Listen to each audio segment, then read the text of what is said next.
Good evening. Good evening and welcome to Hatch Bloomington. This is the top 10 pitch night. My name is Christine Levins. I am from the Minneapolis Regional Chamber. So happy to be here today in partnership with the City of Bloomington for this competition. We welcome you, of course. We've got a live audience here. I don't know if anybody can see them who's watching at home, but they are here. The theater is full and our judges are ready to go. Thank you for your service, judges. All right, we're going to get started. We are going to bring each of our competitors up. They're going to have 8 minutes to do their pitch. They'll be asked some questions by the judges, and then we'll sequentially move to the next group. Sorry, the shot clock is 8. Sorry about that. But before we get started, I would like to bring up Mayor Tim Bussey, who's going to open up for us tonight. Okay, go to the podium. Thank you. Good evening, everyone.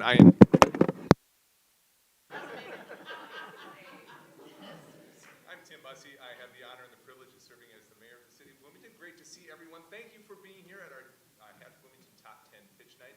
Let me just say, if you're here for newsies, you're in the wrong place right now. Just step up. Nobody will judge right now. Except, of course, our judges. You dropped it. I dropped it. I'm sorry. Corrected. Thank you much for being here. I want to congratulate all of our top 10 pitchers.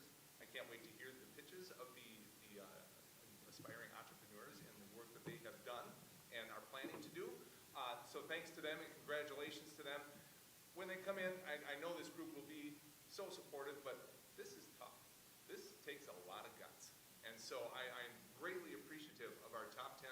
I'm appreciative of all the folks who have applied and tried to be part of this, because this really does take guts. And I'm in awe of the folks doing this, because it's very cool. So thank you to them.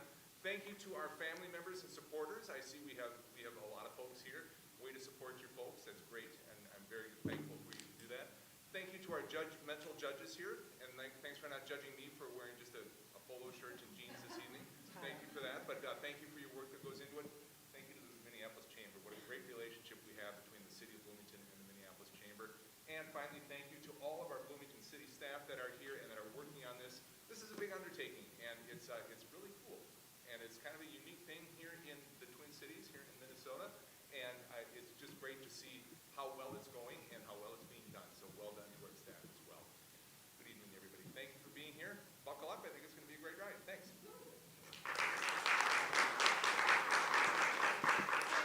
Folks who are in the room, we're going to just take a pause for just a minute. We've got an audio thing that we're going to... Did I bring all of them? If you did, that was magnificent. Yeah, showstoppers. That's funny.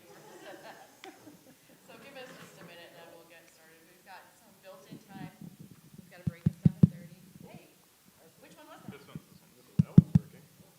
I'm going to do that. I'm going to take that. We only have one. But then I'd hear you. We would have another one. Yeah, okay. The show could go on. We only have one. Okay. I mean, like, our table only All has. right. Yeah. Can't imagine what this looks like. All right, folks. You have noticed that there's a QR code right there on the easel. There'll be one on the screen. Part of this phase of the competition is community voting. So if you scan that QR code, you are able to vote for these pitch contestants, but you only can vote once. So you might want to wait till the end. So there's your reminder, one vote, wait till the end, unless you are just enamored and you've picked your pitch. 10-minute break at 7:30. Other than that, why don't we have our first contestant? All right, pitch number 1, Arbor Furniture Company. Come on up.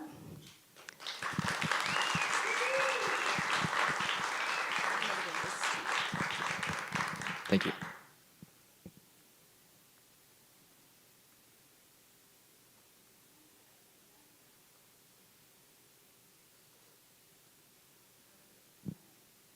Okay, great. Hi everyone, my name's Matt Renz, and I'm here to share my vision for a new kind of furniture store, Arbor Furniture Company. Don't worry, I build the furniture, you won't need any Allen wrenches or instruction manuals. Let's get started. So I'm actually from Bloomington. I grew up here and I spent my whole life here other than my time out at college in Rapid City getting my bachelor's in mechanical engineering. In 2020, I returned home and I quickly began my career as an engineer where I still work today, but I began building furniture on the side. In 2022, I started my LLC and quickly began taking on many more projects. And this past spring, I've rebranded to Arbor Furniture Company under the new business plan I'm here to share today. So over the past years operating an LLC, I've completed over 40 custom quotes, and these custom quotes are much more detailed. I provide renderings that I create in Fusion 360, which is a 3D modeling software, as well as spec prints that give the client a good idea of the form, fit, and function with the isometric views and the dimensions. All that's pretty standard, but of these 40 quotes, I've won 16 of them. So that's a 40% quote-to-close ratio, 4 times higher than average in the industry. However, I wanted to build all 40 of those pieces. So when reaching out to the clients, asking for feedback, over and over I've heard they just can't justify spending the money on the custom piece when they have a bunch of other things they need to buy for the space as well. They're working on a whole project. And that's when I thought of the simplest solution, Arbor Furniture Company. For homeowners who are dissatisfied with the extreme prices of furniture, my new subscription models change the way you buy. Traditional retailers want you to spend thousands on one single piece of furniture. But at Arbor, we have subscription plans that make slow, consistent changes to your space over time. This way we can deliver multiple pieces and satisfy the solution. So the different subscriptions we're offering are the collection subscriptions and the custom subscriptions. The collection subscription focuses on small furniture and decor. Our first collection will be called the Arbor Roots, and it will be priced at $250 a month. The key with the collection subscription is that this is providing you the opportunity to accept delivery, yes, I like that piece, or bank it, save up as a credit, and build toward a larger footprint piece of furniture in the future, like a dining table. Or, if you know exactly what you're looking for, we can directly go down the path of the project and fulfill your needs by designing furniture specific for your space, and we can stretch this out to make it comfortable for you. No shock in your bank account. So, anywhere from 3 to 24 months, we can deliver consistently while you're paying a comfortable monthly payment. Now that we've made furniture easy to buy, let's make it easy to replace. So when we deliver let's use a dining table as an example. When we deliver an Arbor dining table, we're willing to accept your current dining table in the Out With the Old program. This way, if you want a direct replacement, you don't want to pile your furniture in your basement, saving it for next year's citywide pickup, or haggle on Facebook Marketplace. We can take it off your hands, and what we'll do with it is sell it again at the Arbor outlet. This way, we're already building new furniture, but we're offering used quality furniture to have a broader customer base as well. If the quality is too poor, we'll simply donate it. Also, we want our large footprint furniture to hold value at Arbor. So if we deliver that table to you, and then a few years later, you want to redesign, you had some kids, you need a bigger table, we can build you a second piece and award you a credit when you return your previous Arbor furniture. This way we can refinish it and resell it into the market again. This way it's a much more sustainable process of furniture. Other furniture competitors don't care what happens to your piece when it ends up in your home. Throw it in a landfill. We don't want that. So why are we here today? It's for the prize funding, which will use 80% to go directly to the retail space. We'd like to start off with a small retail space in Bloomington where we develop a furniture gallery. The plan would be to scale up eventually to a dual-purpose space with a full wood shop in the back and a furniture gallery out front. For now, in the early years, we need to keep the overhead lower, so we're going to focus on this retail space. We want to bring the community into the space, especially outside of sales hours, so they can experience the furniture. So we'll have open study time, being able to reserve the lounge for small group meetings, and also possibly some live music. We also want to bring in local artists to widen our decor offerings, so that way they could sell on consignment. This way we don't have to make every single piece of home decor. Finally, that Arbor outlet I just talked about will start as a portion of the store, and then this shows the scalability. We'd be able to upgrade to a warehouse outlet once we're able to have enough volume of used furniture moving through the outlet. So I touched on the 80% of the prize funding going directly toward the retail space. What's the remaining 20%? So we'll need that earlier on. We need to have a clean interface for subscribers to be able to log on, manage their credits, and know what pieces are being released and plan ahead toward their big piece. We're not going to be able to hold subscribers or even onboard them if we're trying to communicate over email or text. So we need to work with a third-party developer to build an online dashboard or an app in order for customers to have the most seamless interaction with their subscription. Speaking of onboarding subscribers, I have a rough plan for how I'd like to see subscribers added, and you'll get to see how that affects the numbers in the upcoming years. This is an early startup concept, so I don't have this hard numbers over time. The subscription is not currently live. But in the first year, I'd like to see at least 75 collection subscribers and 6 custom subscribers. The reason those numbers are up there is that's what I'm confident I can produce if I started full-time tomorrow in my own shop without tooling investments. So I could quickly increase that as I do make tooling adjustments and efficiencies. In the second year, I'd like to see a 50% increase at least in the collection subscription and a few more custom subscribers. The key with the collection subscription, the more subscribers we have, the bigger the volume and the lower the piece price it's going to take for me to produce these bulk items. So as the total subscribers go up, the margin will also go up. I'm going to be pushing for a 40% margin, which is that industry average in the furniture industry. In year 3, I'd like to see at least another 50%. What I'm showing up on the screen is a 75% increase in subscribers. Again, this is just showing how the numbers would change over time as we can onboard people into the subscription. And I'd love to see a doubling of the custom subscribers, and depending on the demand, as soon as we have more than 10 custom subscribers, that's the point where I'll need to hire more hands. That's when I'll first start with part-time help in the shop, and then I will scale up to bring more people in, including the sales floor on the retail space, but then eventually a lot of help in the shop. Finally, some brief value numbers. The lifetime value of the customer calculated for both subscriptions, and using a 5-to-1 ratio, that gives us a brief cost to acquire the customer number. That's what we can spend to go out in time and money to go get these subscribers signed up. So as you can tell, Arbor has a lot of room to grow, but at the end of the day, this idea is simple. We're going to design furniture that's on par with the design and quality of a West Elm or a Rumen board, but we're going to meet the customer where they're at and make the most smooth transaction they've ever experienced, buying and replacing furniture. It'd be an easy mistake to let Arbor pass by and find its home somewhere else. You all only have a few days to decide, but I know you'll go home tonight knowing which ideas have the most potential in our city. I'm from Bloomington. My family's lived here since 1966, back when there were dirt roads right off Portland. So it's exciting to watch this competition because I know Bloomington needs some new businesses to come in and shake things up. So I'm excited to share more details with more time in August, and we can really determine if Arbor is the right fit and Bloomington is ready for Arbor. Thank you.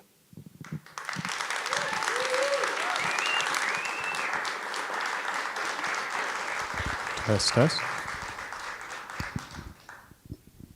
Great, thank you. I'm going to give the microphone to the judges here while they're putting the questions together and doing some notes.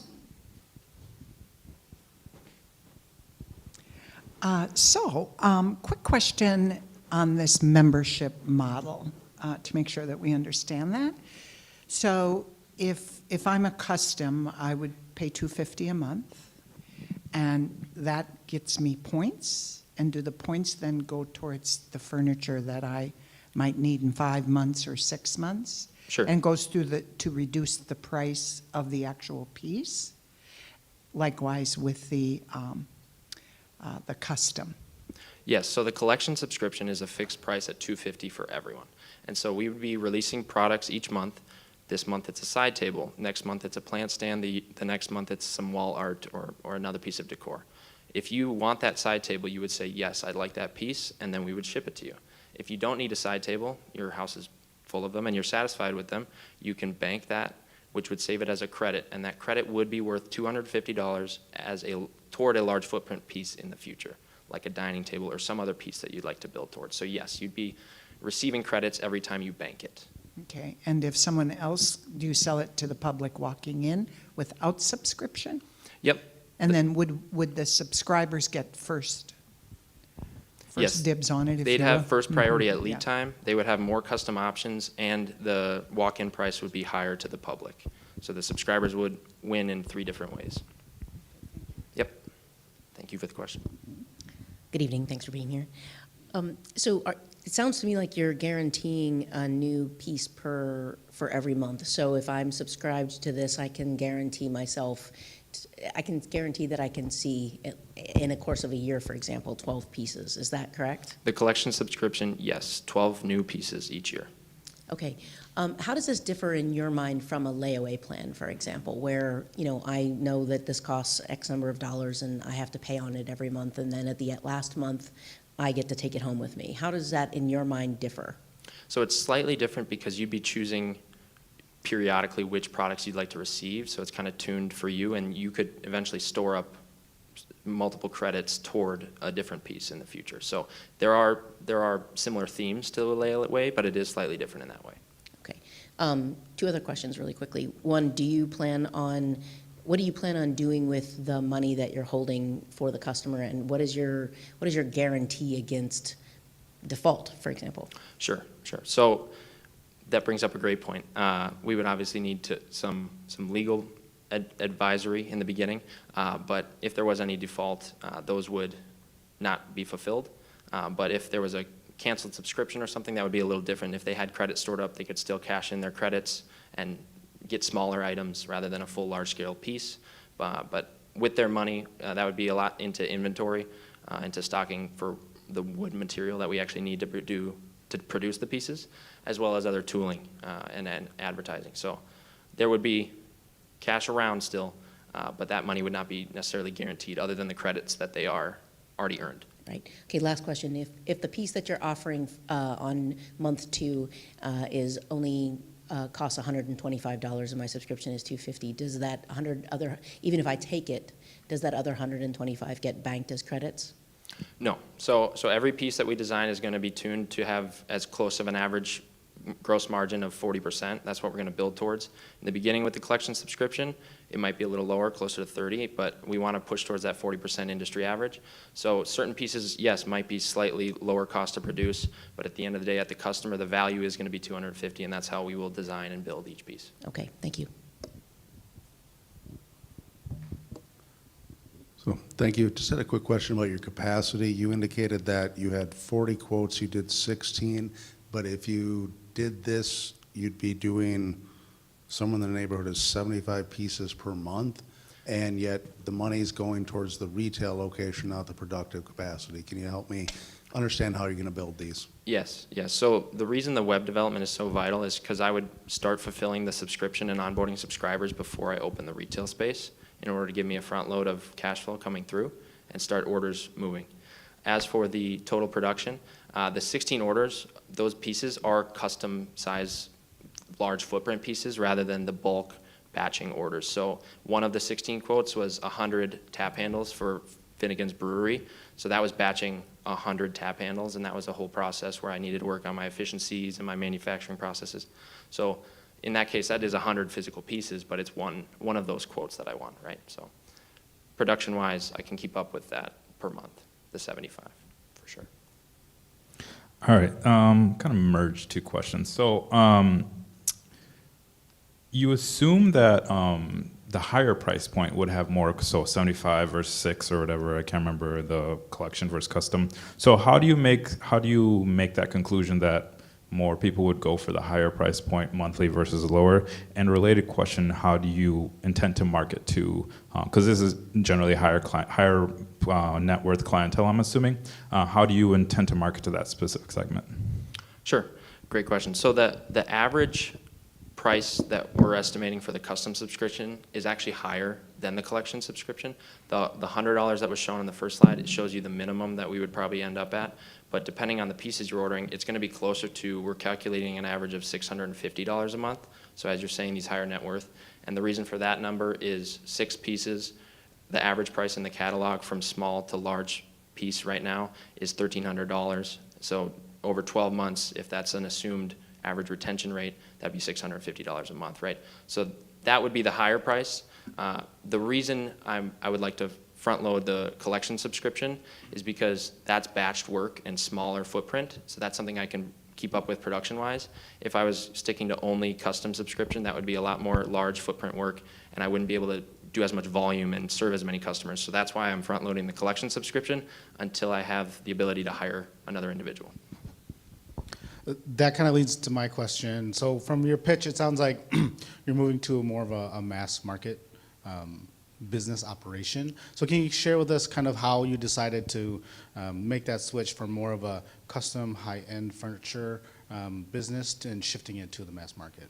Yeah, so it's all about finding your customers, right? So the custom furniture market is difficult to find specific customers, but the key here is we're trying to make all these custom options available to more people, right? Our mission is to make quality furniture with custom options accessible to all. So the large footprint pieces will all still have custom options, even in a mass manufacturing, if we ever get to the full scale that you could picture of a room and board or a West Elm at that production levels someday.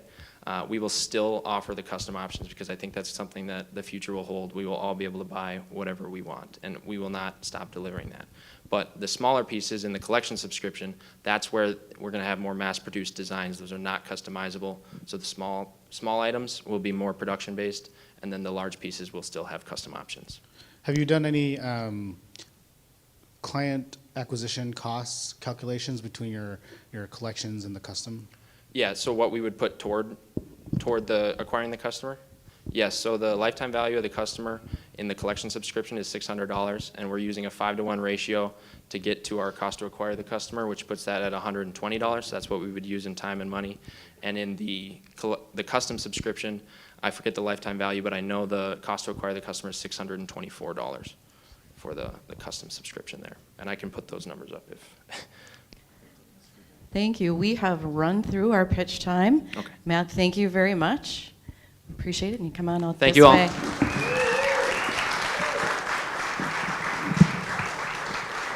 You can leave it. So judges going forward, I'll give you like a 2-minute call time when we're getting down from the 8 minutes.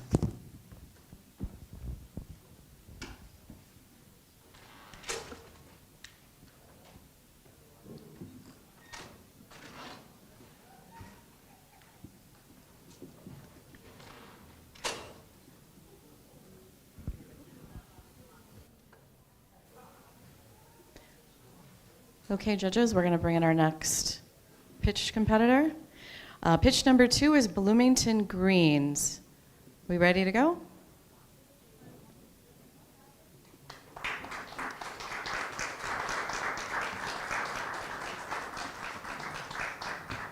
Going to let in more of our live studio audience. All right. All right, everyone's getting settled. Come on up, Bloomington Greens. Your mic should be live and ready to go, okay? You've got a clock right there.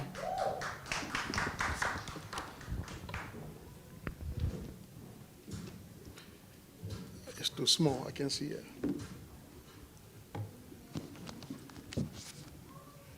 I'll try.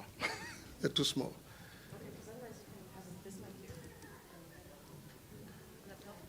Yeah.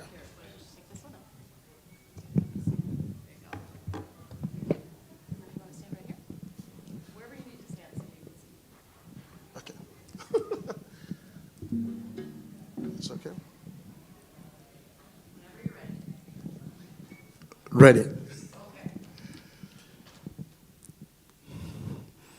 Good evening. My name is Prince Yekison. Thank you for giving me the opportunity to present Bloomington Greens, a business committed to transforming urban agriculture right here in Bloomington. Our mission is simple: to provide fresh, locally grown produce all year round using innovative and sustainable techniques like vertical farming, hydroponics, aquaponics, and making use of aeroponic towers in our greenhouse environment. These methods not only ensure the highest quality of fruits, vegetables, herbs, but also significantly reduce our carbon footprint.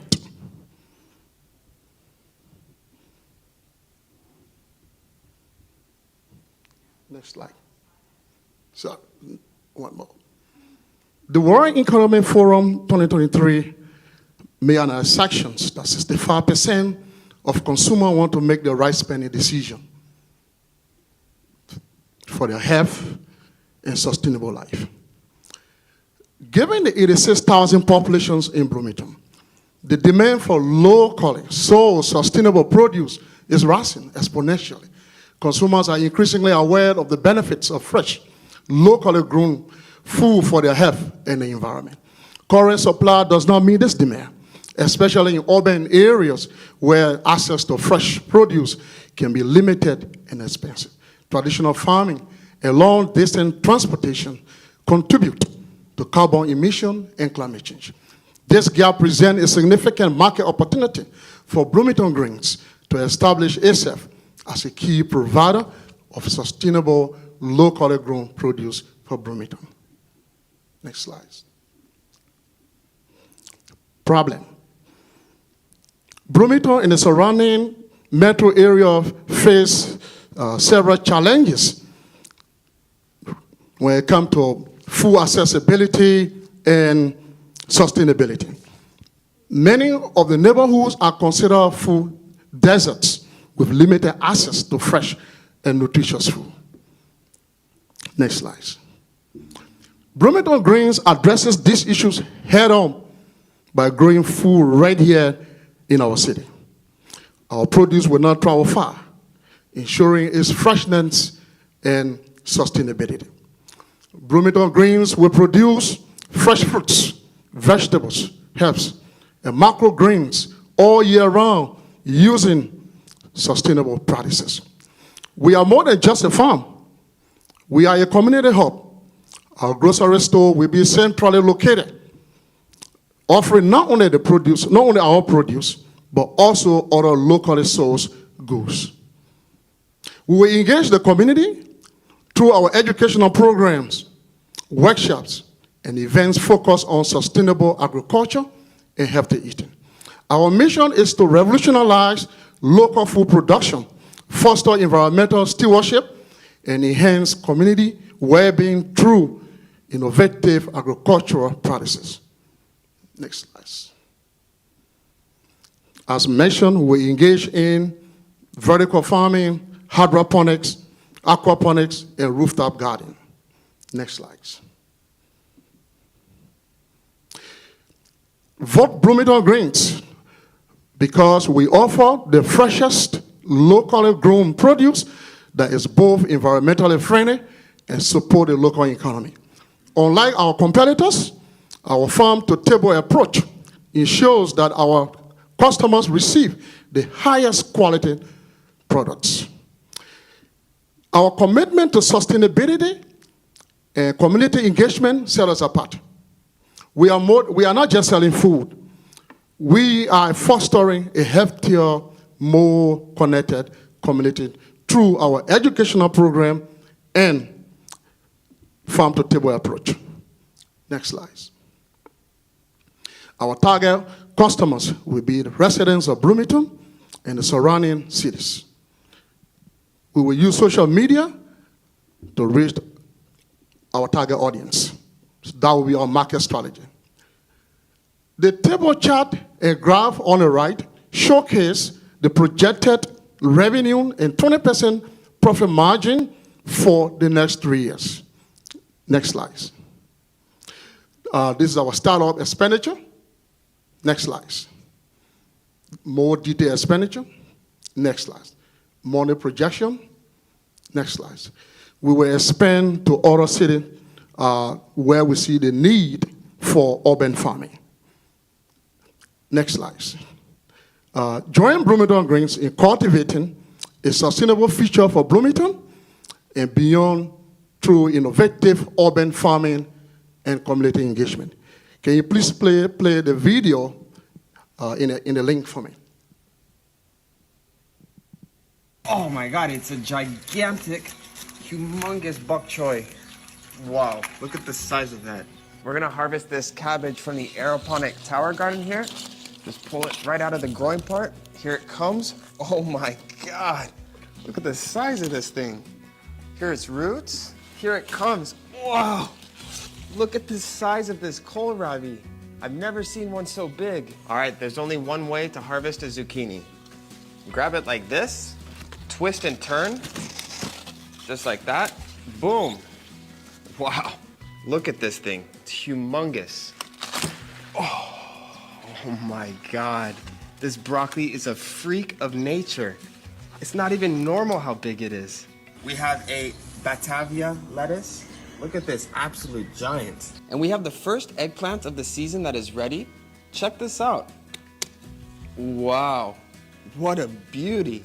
Italian striped zucchinis will grow really big. Check out the size of this. It's gonna harvest this purple cauliflower here. Make sure to pull it out with all its roots. Oh my God, here it comes. Wow, what a beauty. Look at these beauties. The next video. Oh my.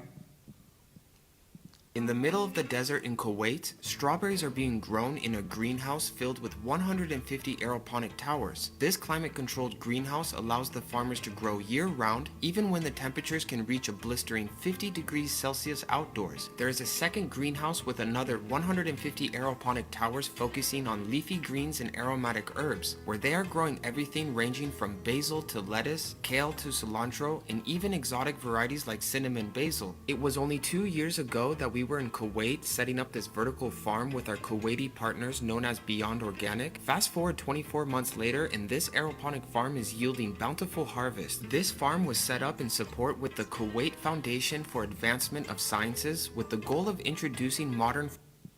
You can stop the video. That was just to give you a glance of what we will be doing here in Bloomington.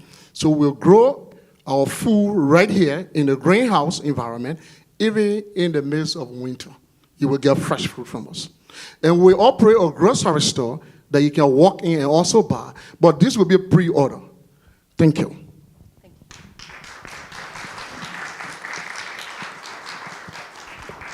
Great, thank you. You can come right off this way. If anyone is going to depart before questions, now is a good time. Otherwise, judges, if you're ready to go, you're welcome to do so. I'll give you a 2-minute warning. Wait, he left. Oh, here you go. Go on. Going back up. Sorry about that. Thank you for your presentation. That was really awesome.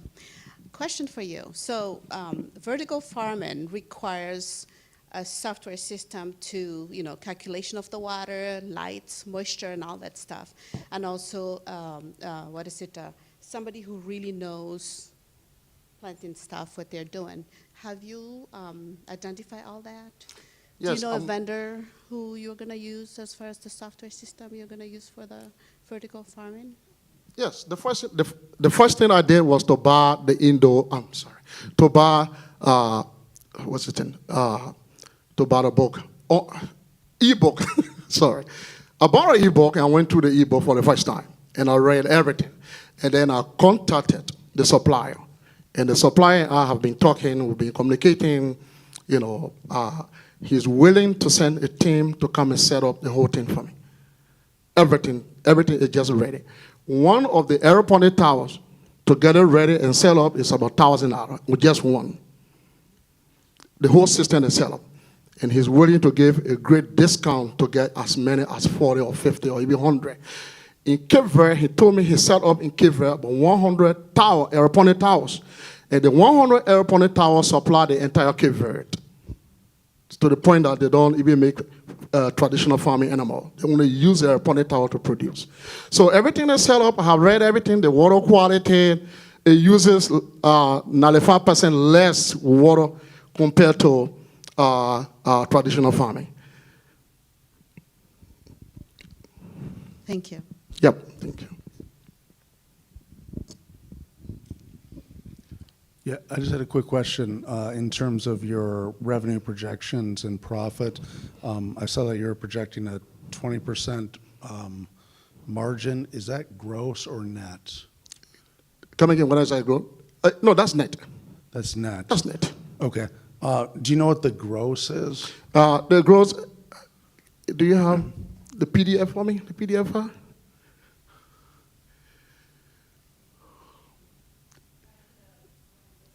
It was not here. I sent 2 documents, but it's fine. It's fine. Yeah. So that is just the gross profit.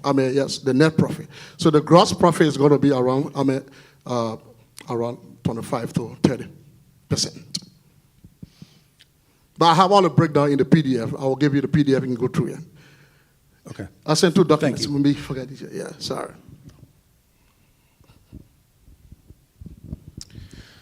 So to me, it appears that help me understand, what is the core problem you're trying to solve? So like you could be trying to solve like food insecurity. It could be healthier foods. So there could be a number of things. Because I guess maybe the core question I'm trying to ask is, if you think about fresh produce, Yeah. I would assume, and correct me if I'm wrong, you can get fresh produce from Cub or Target or some other place. I might be wrong about that. If you disagree, that's okay. So is the problem that the produce is not good enough? Is it that people don't have access to it? What's the core problem you're trying to solve? It's expensive. What again? They don't have more access to it, limited access, and they are expensive. And as I said, they are scarce. So sometimes people go to the grocery store to find it. It's hard to find. Ours will be non-farm to market. It's going to be farm to table. People will pre-order. So we package it right in the greenhouse, shipped to their houses, fresh. It's not going through any processing. And number two, there's no pesticides. There's no pesticide, no other insect, no chemicals, nothing. It's pure organic because we use natural, ionic, mineral nutrients to grow these things. Okay, so to me, it sounds like you're saying like the food is more fresh, there's no pesticides. That's kind of the value proposition you're proposing. That's one, and also healthier eating. So we're doing three things here. We're providing fresh fruit. We're also providing herbs, vegetables. We are engaged in the community. So our community engagement and sustainability set us apart. So we will educate the community. We're going to be having programs in the community. How to eat healthier eating. And then we're going to provide better quality of fruits and vegetables. And they will be available all year round, including winter. Question on the volume that you can produce, and by growing it this way, does it last longer? And will the customers come into your facility and pick out what they want, or is that, you said something about pre-order? Yeah, some people will pre-order. It will be online. All this will be online, so you go there and pre-order. Okay. And we'll tell you when we are harvesting. Okay, could I come in though? Yeah, you Yeah, can come in. okay, yeah. You can come in. Yeah, there will be a walk-in. Once they are ready, people can walk in and just buy. We just harvest and put it in your basket and carry home. Sure. Yeah. And does it last longer when you grow it this way? Of course, yes, Yeah, it does. because it's in the tower and Yeah. more sustainable. Yeah, and as you saw in the desert, they grow in the desert, Yeah. Yeah. Okay, thank you. And less water consumption. We use LED lights. Very great. Thank you. 2 minutes. Can you just share a little bit about your background with farming and growing? I know you said you read an ebook, but do you actually farm right now?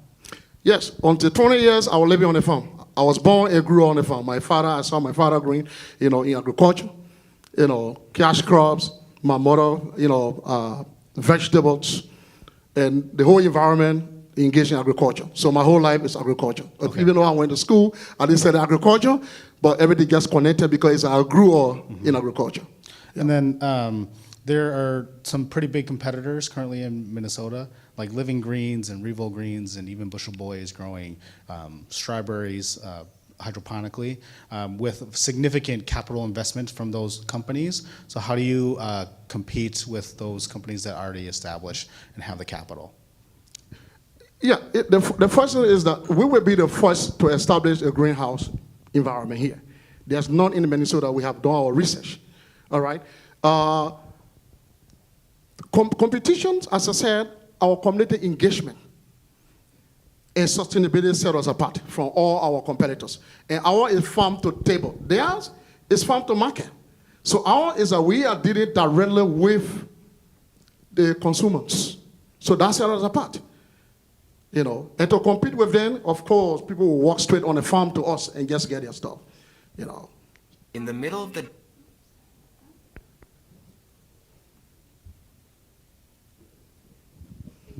And we have great, 24 seconds left. and we have great customer service. We have great customer service, through social media, So it's not only Minnesota. People will order everywhere they are. You go online, you order, we send to you. So we have a great customer base. We're not only going to supply in Minnesota, But we're going to start here in the community. And we have already earmarked, our first 40 aeroponic towers. And we already have a 60,000 square foot warehouse. All right, thanks so much. Yep. Appreciate you. While we wait for our next competitor, I'm going to have a quick conference with the judges. So I want to make sure that everybody gets heard. So should we kind of take turns with questions as we go? Clint wasn't able to answer one. You weren't able to answer one. So maybe as a group kind of decide how you want to do that. Keep in mind we've got just 8 minutes.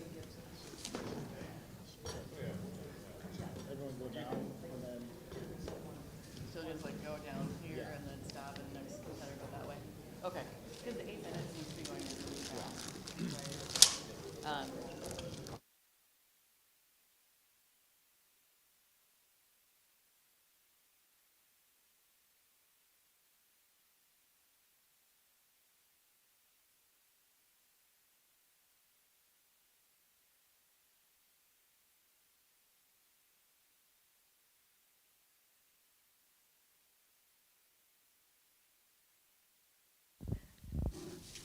Okay, this is our third pitch, and this is Coastal Coolers. If you want to get started while you're setting up, yeah? Okay, floor is yours. Got to make sure you've got a microphone. This should be ready to go. All right, hello everyone. My name is Stephanie. I'm Ryan. And we're the proud owners of Coastal Coolers, drinks inspired by sun, surf, and summer. Non-alcoholic drinks inspired by sun, surf, and summer. So though we are married now, when we first started dating, we realized a couple things that we had in common. The first was that we loved creating fun and unique drinks that were flavorful, and we loved consuming them as well. But we also realized that we had another thing in common, and that was that neither of us drank alcohol. These two things became our passion to combine them.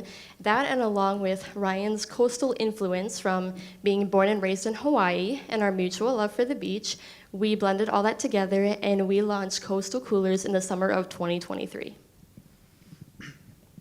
So we started with handmade lemonades and limeades in over 20 flavors, and the response was overwhelming. In just 2.5 months, we had made $25,000 in sales while still working full-time jobs. This success encouraged us to perfect our concept and target audience.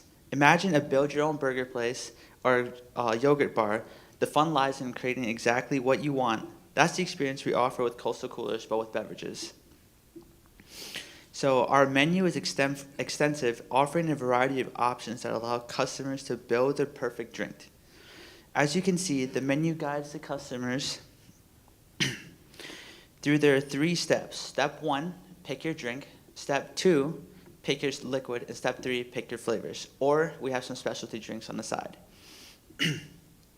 Our drinks not only sound amazing, but taste incredible, with many customers proclaiming them the best lemonade they've ever had. We are also planning to expand by offering more options, more non-alcoholic beverages such as dirty sodas, blended drinks, and mocktails. Yeah, and I completely forgot we started. Thank you all for being here for this opportunity. I just realized we didn't say that, so thank you so much. Sorry, nerves. Okay, market demand. So there is a significant market for our products. So not only is the number of Americans who are preferring ready-made drinks growing, but a 2024 study revealed that 41% of Americans are actually looking to cut back on alcohol or eliminate it entirely. So additionally, there's an increasing number of Americans looking to cut back or eliminate their caffeine intake as well. This is where Coastal Coolers fits this niche perfectly because we offer our non-alcoholic drinks that are still fun and also caffeine conscientious options as well. So this is a map of places right here where we've sold this year. This doesn't include Wisconsin and South Dakota that we are also serving this year. That means we have a presence and customer base in over 10 metro cities and 3 states already, meaning we have data that helps us for growth and expansion already in place. All right, so let's talk about our competition a little bit. So our competition in the lemonade market business in the space is pretty obvious, right? We've all seen these like lemonade trailers, the big lemons out at festivals, carnivals, fairs, etc. But what makes us as Coastal Coolers set apart and different from them? So a couple things is one is our commitment to quality, uniqueness, and creativity. So the way that we make our lemonades, which we're going to show you here in a minute when we're done with our pitch, is different from our competitors. So we hand muddle our lemons, which gives a different taste and customer experience for our customers versus the traditional methods of juicing and or powder or concentrate that our competitors and other vendors use.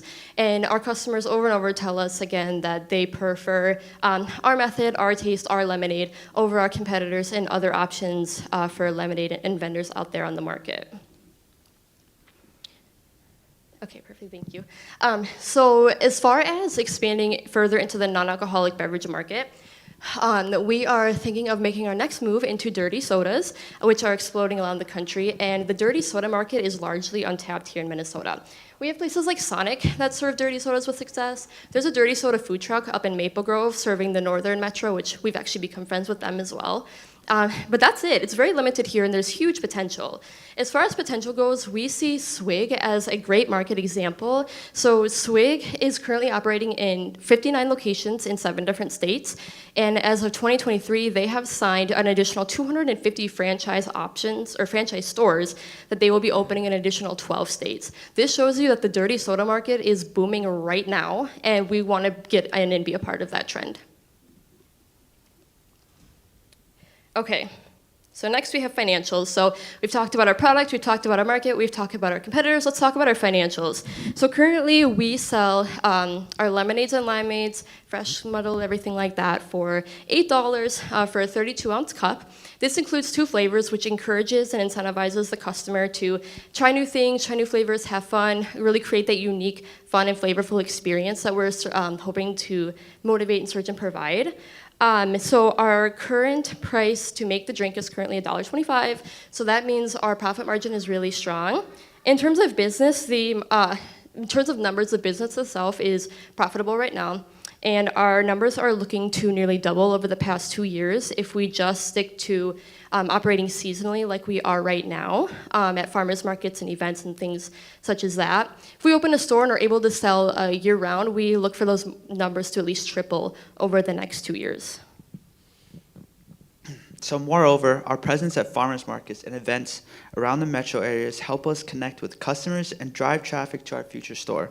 In addition, our active social media presence with over 1,000 followers on platforms such as TikTok, Instagram, and Facebook help us engage with new and returning customers and continues to bring them out to events across the metro. They are the same customers who keep asking us if we have a store and stating they'd be willing to drive for us for our drinks because they're that good. We've heard that a lot of times, which is amazing. So we believe that we are the entrepreneurs for this project because we love our business and we love our product. We've spent all of our time and our energy and our resources pouring into making Coastal Coolers the success that it is today. So who wants to help bring drinks that are for everyone right here to Bloomington and beyond? We can do that with your help. Thank you so much. Thank you. 2 quick questions. What's a dirty soda? Yeah, that's a great question. So it is, he's gonna make a sample while we talk of our lemonade, strawberry lemonade. So a dirty soda is traditionally soda. So Dr. Peppers, Coke, Sprites, Orange Fanta, and then you mix them with cream. You can do like flavor cream or original cream, and then you add fruit purees and syrups into it to make what's known as a dirty soda. So it's really like that cream in the soda that makes it dirty. And then as far as sales are concerned, are you looking at more on-premise sales, your own retail, or off-premise?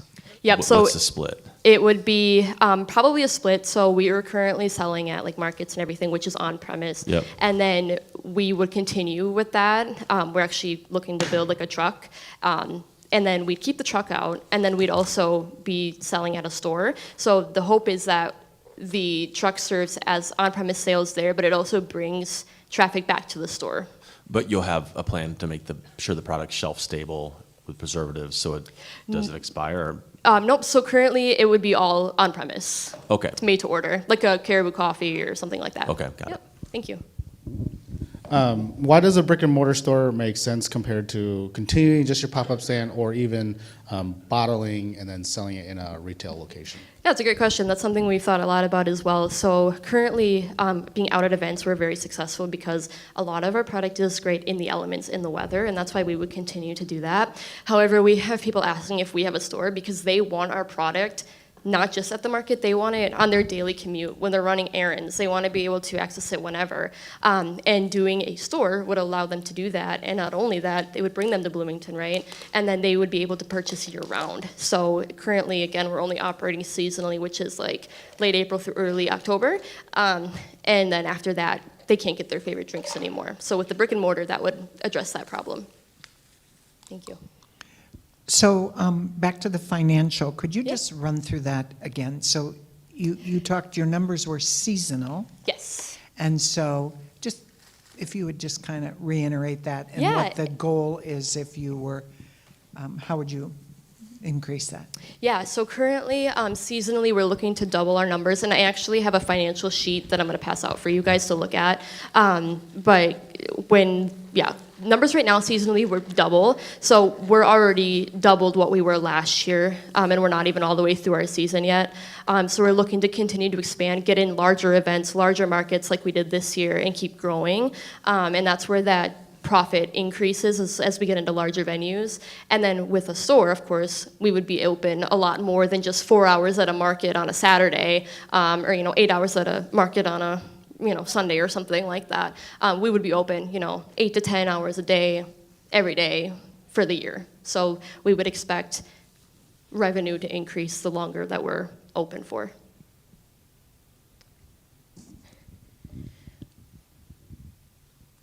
My question is about seasonality. Yeah. I continue to wonder how this goes over in the wintertime. Yep. Let's say 5 months, 6 months out of the year. Yep. Can you talk a little bit about what your expectations are there, what your plan is in the meantime, and whether or not you have a corollary in the market today that you're looking at to get some guidance on what that might, look like? So seasonally is a great question. So obviously with the cooler weather, we would be introducing seasonal drinks as well. So right now we're talking about, lemonades and sodas. Sodas sell year round, no matter where you're at. Like if, for example, you go to the restaurant, what do you buy? You buy a soda, right? Or a pop. Even if it's December. So we anticipate that continues. So people are gonna want their favorite drinks, especially if they're really hooked on one, no matter the time of year. However, we do expect it to slow down a little bit in the winter just because people maybe aren't necessarily thinking of summer drinks. That's where we're gonna introduce those hot drinks. We're also hoping for our store that it's kind of like a gathering place, like a community place. So we would be looking at hosting like events maybe in the winter to draw people out, kind of encourage different, try our different drinks that are seasonal, and then draw people out to the store through different events. We look at places like ice cream shops, places particularly, you would think of seasonal. Ice cream shops continue to successfully operate year round because people want ice cream year round, and then usually with them, they expand into focusing on cakes or ready-made ice cream things that are not just needed in the summer, but the winter. And we would, kind of try to expand into different seasonality things as well. One other quick question. What's your plan for providing nutritional information to folks about because 32 ounces is a lot of soda, Yes. especially if they choose Sprite or something like Yep. that. How are you helping them understand what the nutritional impact of the drink is? Yeah, so currently that's not something that we've implemented. However, it's a great idea, and as a store, we would definitely branch into that area. I also want to mention with the store, we would not just offer the 32 ounce size. We would be offering 16, 24, 32. The reason we offer only 32 ounce now is that's the standard size for lemonades, and they the cup that we use, that's pretty standard, and it's just easier for inventory right now to use just one size. It also helps our profit margins because the more we can give away, the more that we can make. But as far as nutritional value, that's something that we'd have to look into providing that information on, but we would definitely be offering like smaller sizes for like the dirty sodas and things like that.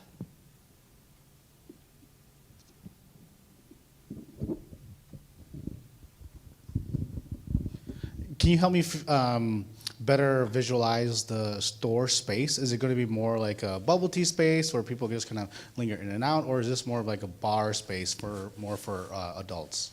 So to start up, we were envisioning more of like a bubble tea place. However, we'd like to make it a little bit bigger for, like a little bit of a sit down where people can come and gather over a fun drink, right? Like a coffee shop, but maybe they don't want coffee. Maybe they want, that non-caffeinated beverage. Like for me, every time a friend invites me out for coffee, I'm like, yeah, I'll go, but I don't drink coffee, right? So it might be like a fun alternative for someone to say, hey, let's go out and grab lemonade or like something like that.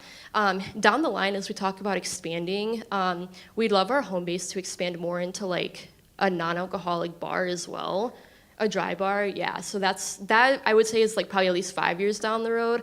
Big picture, we would have like the quick service, and then we'd also have like a dry bar. As far as franchising goes, we would probably focus on the more quick service, in and out, but also creating like a little bit of that community space as well for people to come together. We have 45 seconds left. There's a quick question and answer to play. Thank you very much. One more. Oh. Did you guys say you were going to do other foodstuffs too beside drinks at this place? Just like a small menu, so like cookies, shortbreads, bread loaves, like little bites like that. Yeah. Great, thank you so much. Awesome, thank you guys, appreciate it.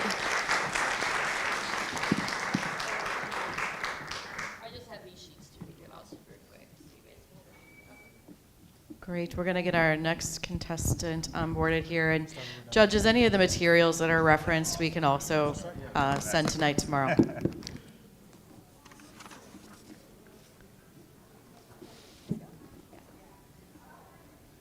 Okay. Thank you. You guys did a great job. Thank you so much, I appreciate that. Okay, yep, now's a good time if you're going to go in and out. While we're transitioning.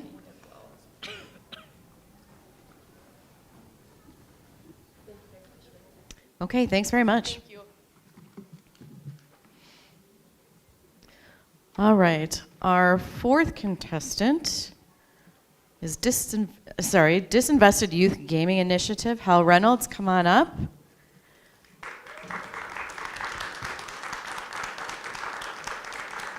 All right.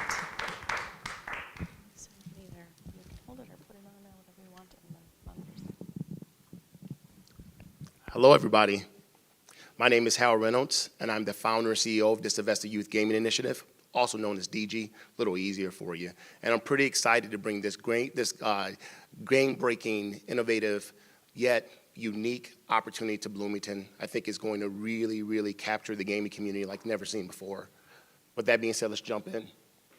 Albert Einstein once said, games are the most elevated form of investigation. Who would have thought he would ever be this right in 2024? As things become automated and our number one export becomes technology, it's so important we make sure we have spaces for our young people to be connected to technology and technology jobs.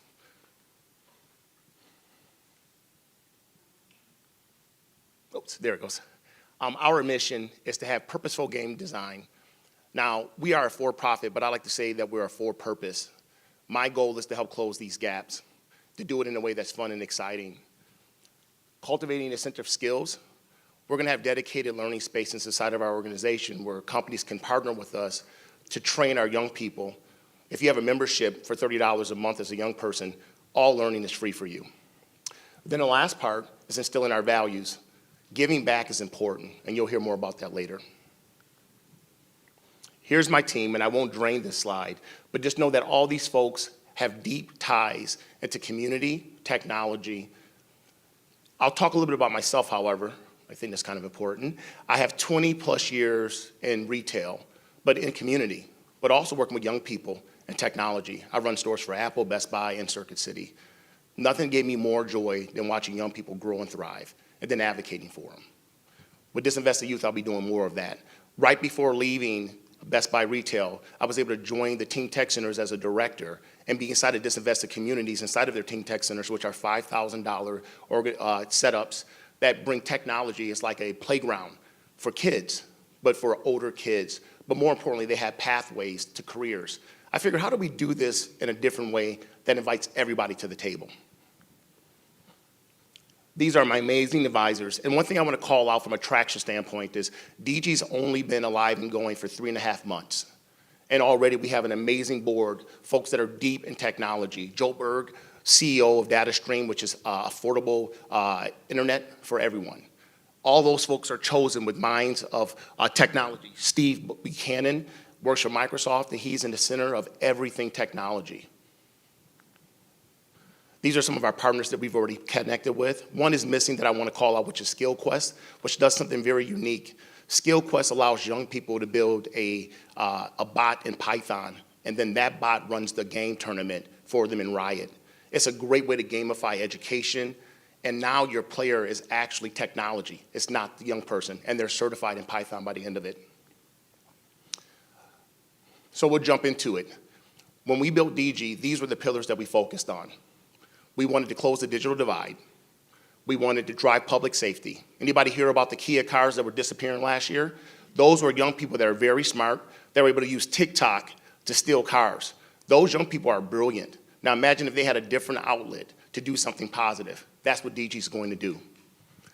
Mental health, COVID destroyed our young people, and it also put them behind. It also had a huge impact on companies that want to hire for technology. DG is going to help close that gap, give companies a unique space to engage with young people and build authentic relationships. And then the last piece is job placement, which I just talked about. What we know is this: companies cannot hold on to young people. And the reason why is because tuition cost is crushing them. When you can certify them in high school before they go to college, get them a job making 80 grand, and then they can choose if they want to go to college or not. All right, so with this slide, I want to be very clear. No one does what DG does. So when I looked around at our competition, it was very difficult. Most of these organizations do esports. We will do esports, but we'll do much more. None of them do training or technology the way we do. However, what I will share is the one that was closest to us was Wisdom Gaming, who I work for, in Bloomington. Unfortunately, just closed their doors. And the good news is there's a good time for us to replace that organization with another company that does that, but does it differently. So this is the slide I want to spend the most time with. I talk about our strategy and how we bring money to the table. First is membership. If you're under 18, it's $30 a month. That gives you access to all learning and training for free with all of our companies. If you're over 18, it's $100, and you get access to 50% of our training content, and then you pay for the other, but you can do it at a reduced cost.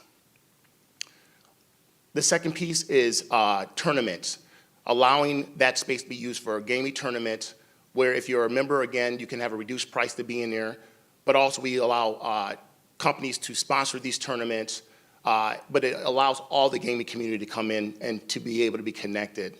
The one thing that I want to really call out about our tournaments that's uniquely different is we'll have a lot of technology that's geared around learning, if you will. So example, flight simulators, car simulators, VR.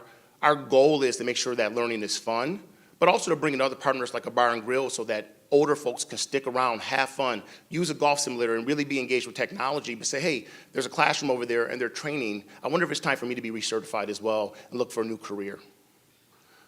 Then the last piece, I kind of screwed up, I apologize, is workforce development, which I talked about earlier. Again, I think companies have been looking for a tech hub that makes sense, somewhere where people are there on a regular basis. If you think about a Dave & Buster's, it's so expensive to go there, you may only go once a year. But a membership, we think that our clients will be there on a regular basis using their membership because they get access all day long. But we also thought about those visitors, and we also offer day passes for those folks as well. And those come in family size, individuals over 18, and then those under. So if you're under 18, it's $10. If you're over 18, it's $25 for the day. And if it's a family pass, it's $60 for up to 4 kids and 2 parents. And that's the same thing for our monthly memberships as well. We do have a family pass as well for $200, which includes 4 kids and 2 parents.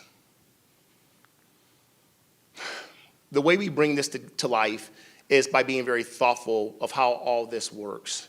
What we learned about gaming is the gaming community wants to be engaged in an authentic way. And there's not a lot of trust. They also want work-life balance. And so our goal is to really have wraparound services as our young people get into these spaces and really kind of filter what tech companies can come in, what they're going to teach, and how those relationships look, as well as having network events as well. The other part is educational principles and infusion. We understand that education now is about being learning agile. We understand that it constantly is changing, and we want to really encourage people to get outside of their comfort zones, but we want it to be convenient and right there for them. We think more people learn when it's right there and available. They can learn and then have fun later on. Then the last one is youth engagement strategies. I already shared about Skill Quest and how we thought about gamifying some of these different pieces, but we also want to allow kids to build solutions for other kids that are missing out, so building games and things of that nature through our programs. Our app is how you will access everything. That'll allow us to market to you, work with you, send you promotions, but more importantly, kind of look at how you're engaging throughout our space. We want to make sure that with the app, even if you're doing it for one day, we can continue to stay engaged, send you different promotions. It's also incentivized as well. Some people do different things. What we want to do is really give you cyber cash so you can get discounts on food, discounts on merch, but also discounts on classes that are not free. Thank you. All right, it's time for questions, judges, when you're ready.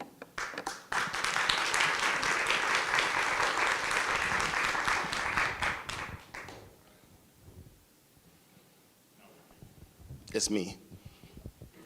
Well, it's been happening the whole time. Here we go. All right, just two quick questions real quick.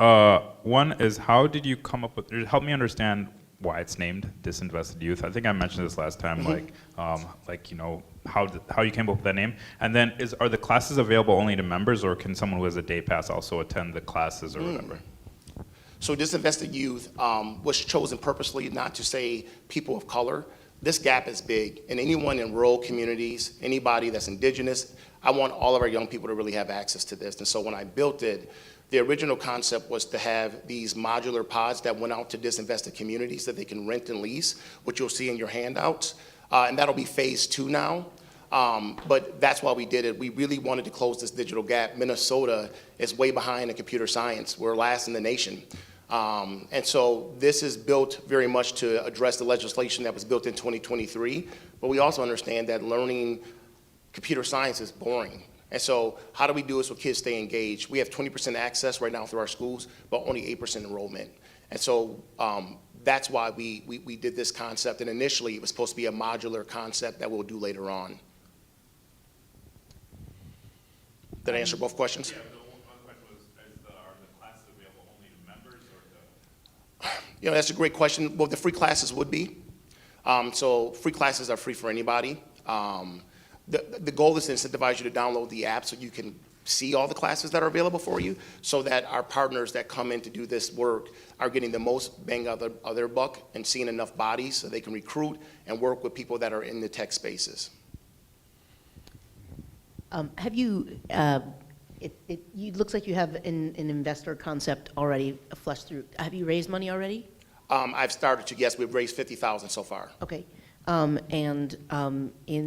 believe we asked this question the first time you were here, and I apologize if I've forgotten the answer to yours. But the numbers that you have here imply that you need north of $1 million in capital in the first year or two. The question I would ask then is, what is the $100,000 you're shooting for here going to help you accelerate? It's a great question. The $100,000 is seed money. That concept that you see for that big investment of $750,000 is for us to also have the modular units to set up 10. Be able to do tournaments with 10 disinvested communities that can be high schools or public entities like Boys and Girls Club or Parks and Recs. And so that big number you see is not just for opening the center. What we need for technology to open the center is about $125,000, and that would give us 55 different options, everything from VR to all the simulators I mentioned earlier, racing, flight, as well as 25 gaming machines that are high-end. Yep. So the facility would be about 25 machines. Then Yep. is there a time limit? If I'm have a membership and I come in, I noticed your hours are, kind of targeting after school. Can I sit there for 4 hours or 3, or how would you? Absolutely. So, how would you handle if a lot of people that would want to come in? Do you see that in the mix of it? Like, is it? Yeah. The best visual I could give you is like a Dave & Buster's. Now they run out, and ours, once you have the membership, it doesn't. Our hope is that when it's hard to get on a machine, because that happens even at like a Lifetime, that they'll be engaging in these classrooms. Because ultimately, under the fund, we do want to engage young people that get free access to go do some of these classes that they have access to. And some of the games will be focused on adults, like a golf simulator, right? I don't see a lot of young people doing that, not saying they won't, but some of it will be more geared towards those that are drinking, having fun, and just want to play a few games while they're waiting. It also allows us to do unique tournaments with our partner that we would bring in, that would bring in food, so that they can do a tournament for golf for their folks, and then they would pay us to have access, and we would rope off that space for them. So you've got a lot of great plans. So there's a lot of things that you want to do, from education to the gaming to the modules that can go out. How do you prevent yourself from getting sidetracked from your core purpose and what you're trying to do?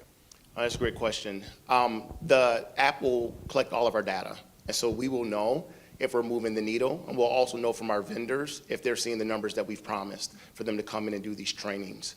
I think ultimately right now, and this sounds really bad, so bear with me, Minnesota's dead last in computer science. I believe I can certify more people in computer science having fun than the Minnesota schools can. And that's how I will look if we're making movement the way I want us to. From a marketing perspective, how do you capture the imagination and the interest of the youth? So the kids in the Kias, how do you get in front of them and show a different way? Yeah, so they'll have a different portal if they're a young person. They will build an avatar, and anybody that they engage with, including companies that want to hire them, will all be avatar to take out the intimidation. And then their portfolio will be built for them, so everything they accomplish will show up, so they don't have to remember their accomplishments. But even 2 steps before that, how do you create awareness with these people? With your perspective, your to get them in? Yeah, yep. I mean, the good news is the gaming community is huge. I would use the vehicles that are there right now. I'm losing the name, but there's the big one that drives the gaming community. Pokemon Go is like huge in the Mall of America. When I worked for Wisdom Gaming, we were able to really get a lot of gamers in, bringing the community in for free different options. We would do the similar thing. Again, for kids, especially that live in Bloomington, this will be inexpensive. Phase 2 will be deploying technology so that name will be known in these disinvested communities, and that way we can reach all of our kids. But the good news is when it comes to gaming, you don't have to force a kid to do it, especially for inexpensive pricing. We have 1 minute and 30 seconds left if there's another question. Okay. Thank you so much.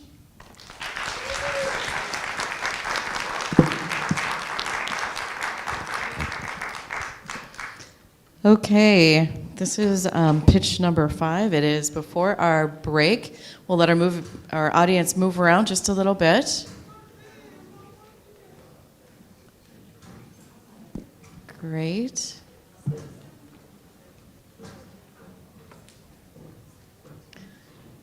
Okay, pitch number 5, indoor dog fitness. Whenever you're ready, Grant.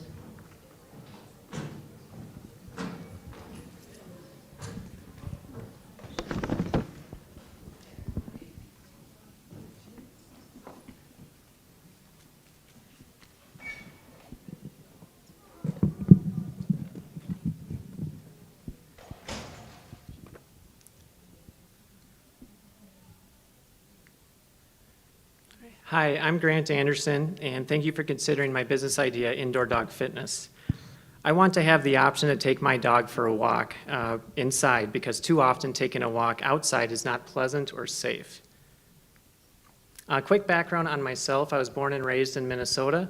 I've learned about business from Northwestern University in Evanston, Illinois, as well as Enterprise Rent-A-Car from their management training program, the the Timberwolves and Lynx, where I was involved with creating an environment in the arena that was fun and entertaining for the fans. Our Lady of Grace School and Church in Edina, where I was involved with marketing and communications. I'm currently the membership and marketing director for a golf club in the area, and I've also have learned business lessons from my dad, who ran restaurants over the course of his career.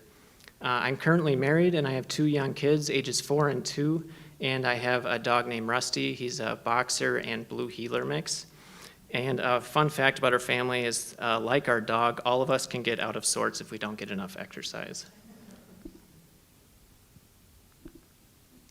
This is a former family dog of ours. His name was Toby. He was quite the character. He was a beagle. This would be his response when we asked him if he'd like to take a walk in poor weather. As you can see, he's not a fan, and I'm sure other dogs shared the same feelings as Toby did. So the challenge. I've dealt with the unsafe, unpleasant experience of walking our family dogs for many Minnesota winters. My least favorite part is the ice. Slippery streets, sidewalks, dog parks, I'm not a fan. As you can see, there's a number of times throughout the year that it's difficult, at least in my opinion, to walk your dog outside, not just the winter, but other times throughout the year. So with these challenges, there's of course consequences. Research says that dogs need a bare minimum of 30 minutes of daily exercise. Keep in mind this could vary based on the breed of dog, age, medical condition, etc., but most dogs need at least 20 to 30 minutes of vigorous exercise daily. Inadequate exercise can lead to serious health problems as well as high veterinarian bills. According to the Morris Animal Foundation, 56% of dogs are overweight or obese. Also, Dogster and Found Animals reports that dog ancestors sometimes traveled over 100 miles a day in search of food. Furthermore, Dogster also reports that a top reason that people get rid of their pets is behavioral issues like excessive chewing, digging, jumping, barking, and general disobedience. And many of these issues would likely go away if they kept their dogs mentally or physically stimulated. So, dogs need exercise. So my proposed solution is indoor dog fitness, which would provide a facility for dogs and their owners to get required exercise in a safe and controlled environment. So many dog owners right now are probably thinking, why doesn't this exist already? Now I want you to picture a large indoor space about the size of a hockey rink, but don't worry, there wouldn't be any ice.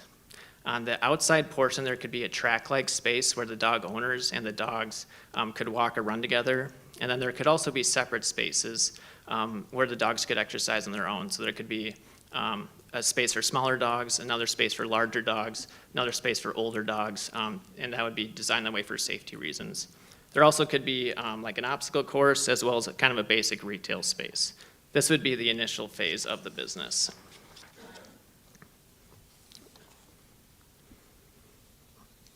So now we know why there's a need for the business, the consequences of the current void in the marketplace, and the solution. Now here's the business case. The pet industry is large and it's growing. People are passionate about their dogs, as Forbes has reported. In 2022, Americans spent $137 billion on their pets, up 11% from the previous year. Furthermore, between 2018 and 2022, the amount spent on pets in the U.S. increased by 51%, from $90 billion to $136 billion. Also, dogs by far are the most popular pet.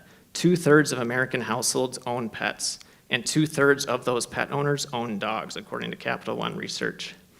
Furthermore, basic dog expenses average about $1,500 a year, and keep in mind that the average Midwestern household spends 10% more on pets than the U.S. household average, according to Capital One. There's also lots of potential customers. Stats show that approximately 35% of Minnesota households own a dog, and so with that stat, I'm estimating there's 13,000 dogs in Bloomington. I believe indoor dog fitness would serve a need within the community, serve a wide demographic and diverse population, and pull customers in from not just Bloomington, but other areas as well.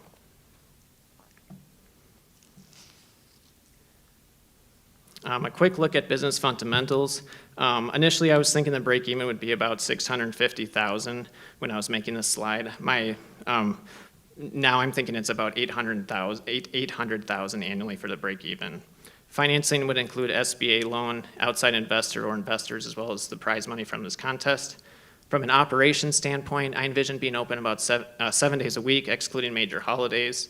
Hours are to be determined, but I would want it to be open many hours of the day to make it as convenient as possible for customers. Staffing would be based on volume demand and level of services offered as the business grows. Using the most basic framework of marketing, the 4 Ps, the product is an indoor exercise space with the ability to add more services as the business grows.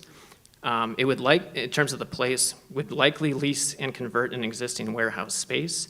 Indoor dog fitness would be a destination location, meaning that people would plan to go there. You don't have to place the business right off a freeway and hope that drivers react to seeing your business there and deciding to stop in like fast food.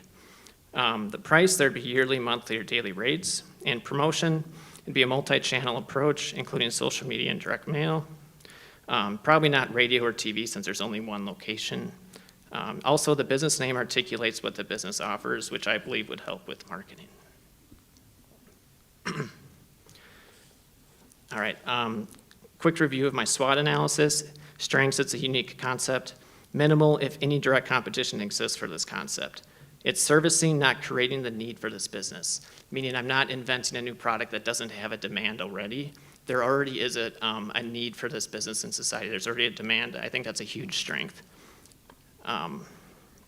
It's also, the pet industry is also shown to be recession-proof. Which means it tends not to be a discretionary expenditure. In fact, 91% of dog owners consider their dogs to be family members, according to World Metrics.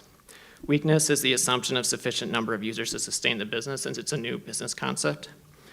Opportunities, people are passionate about their dogs and the size and growth of the industry. This idea is not as high risk, in an industry as high risk as others for new business failures. And threats, introduction of new competitors. Every business faces that, but I'm determined to have the best product in this space and the best value for the experience, which doesn't mean low price, it just means price divided by what you get.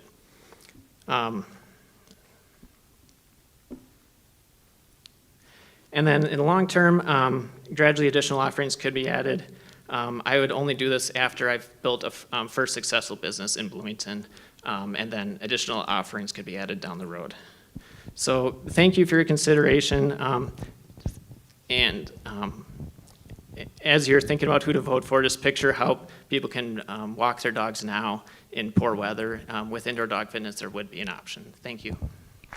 Thank you. Thank you. Why do you think there's not a competitive landscape that's fully developed right now? Great question, and I have done some research on that. Bear with me as I get through slides here.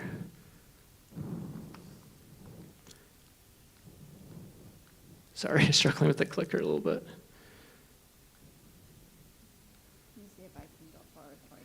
Yeah, there's one that's competitors. Perfect, right there. So the following slides, there's a list of some examples of competition in the area. Keep in mind, this is not meant to be a complete representation of these businesses. It just gives a snapshot. You go to the next slide. You'll notice, what I've noticed is that there seems to be a common theme here. There's a lot of dog daycare, dog boarding, and dog grooming offerings. You can go to the next slide as well, please. So there are pet concepts out there like dog boarding, dog daycare, grooming, indoor dog park type places where the dogs can run around, but I don't see offerings where you can take your dog for a walk inside. Explore Minnesota reports that our state is home to businesses that combine dog owner activities with dogs, such as indoor dog park and bar restaurant combos, or dog-friendly indoor swimming pools, which shows the growing market of the pet industry. But again, I don't see offerings where you can take your dog for a walk inside. You'll notice, I think the second last example on that slide, Wag and Woofs, they have the cool concept of a dog treadmill, but it is a different idea though than being able to walk your dog inside on like a track-like surface. Another huge positive to consider about this business is there likely wouldn't be online competitors.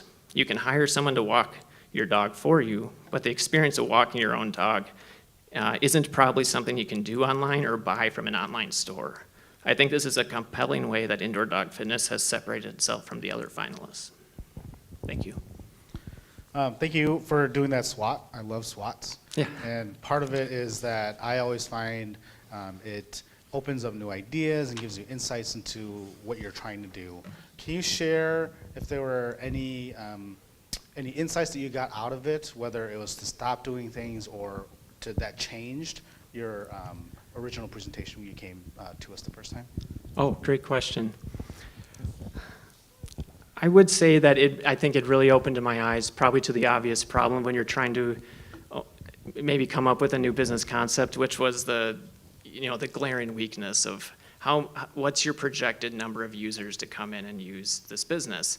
I think new business owners have to try to grapple with that projection because that can make or break really if your business is successful. So I've done a lot of math on that, and I can it kind of led me into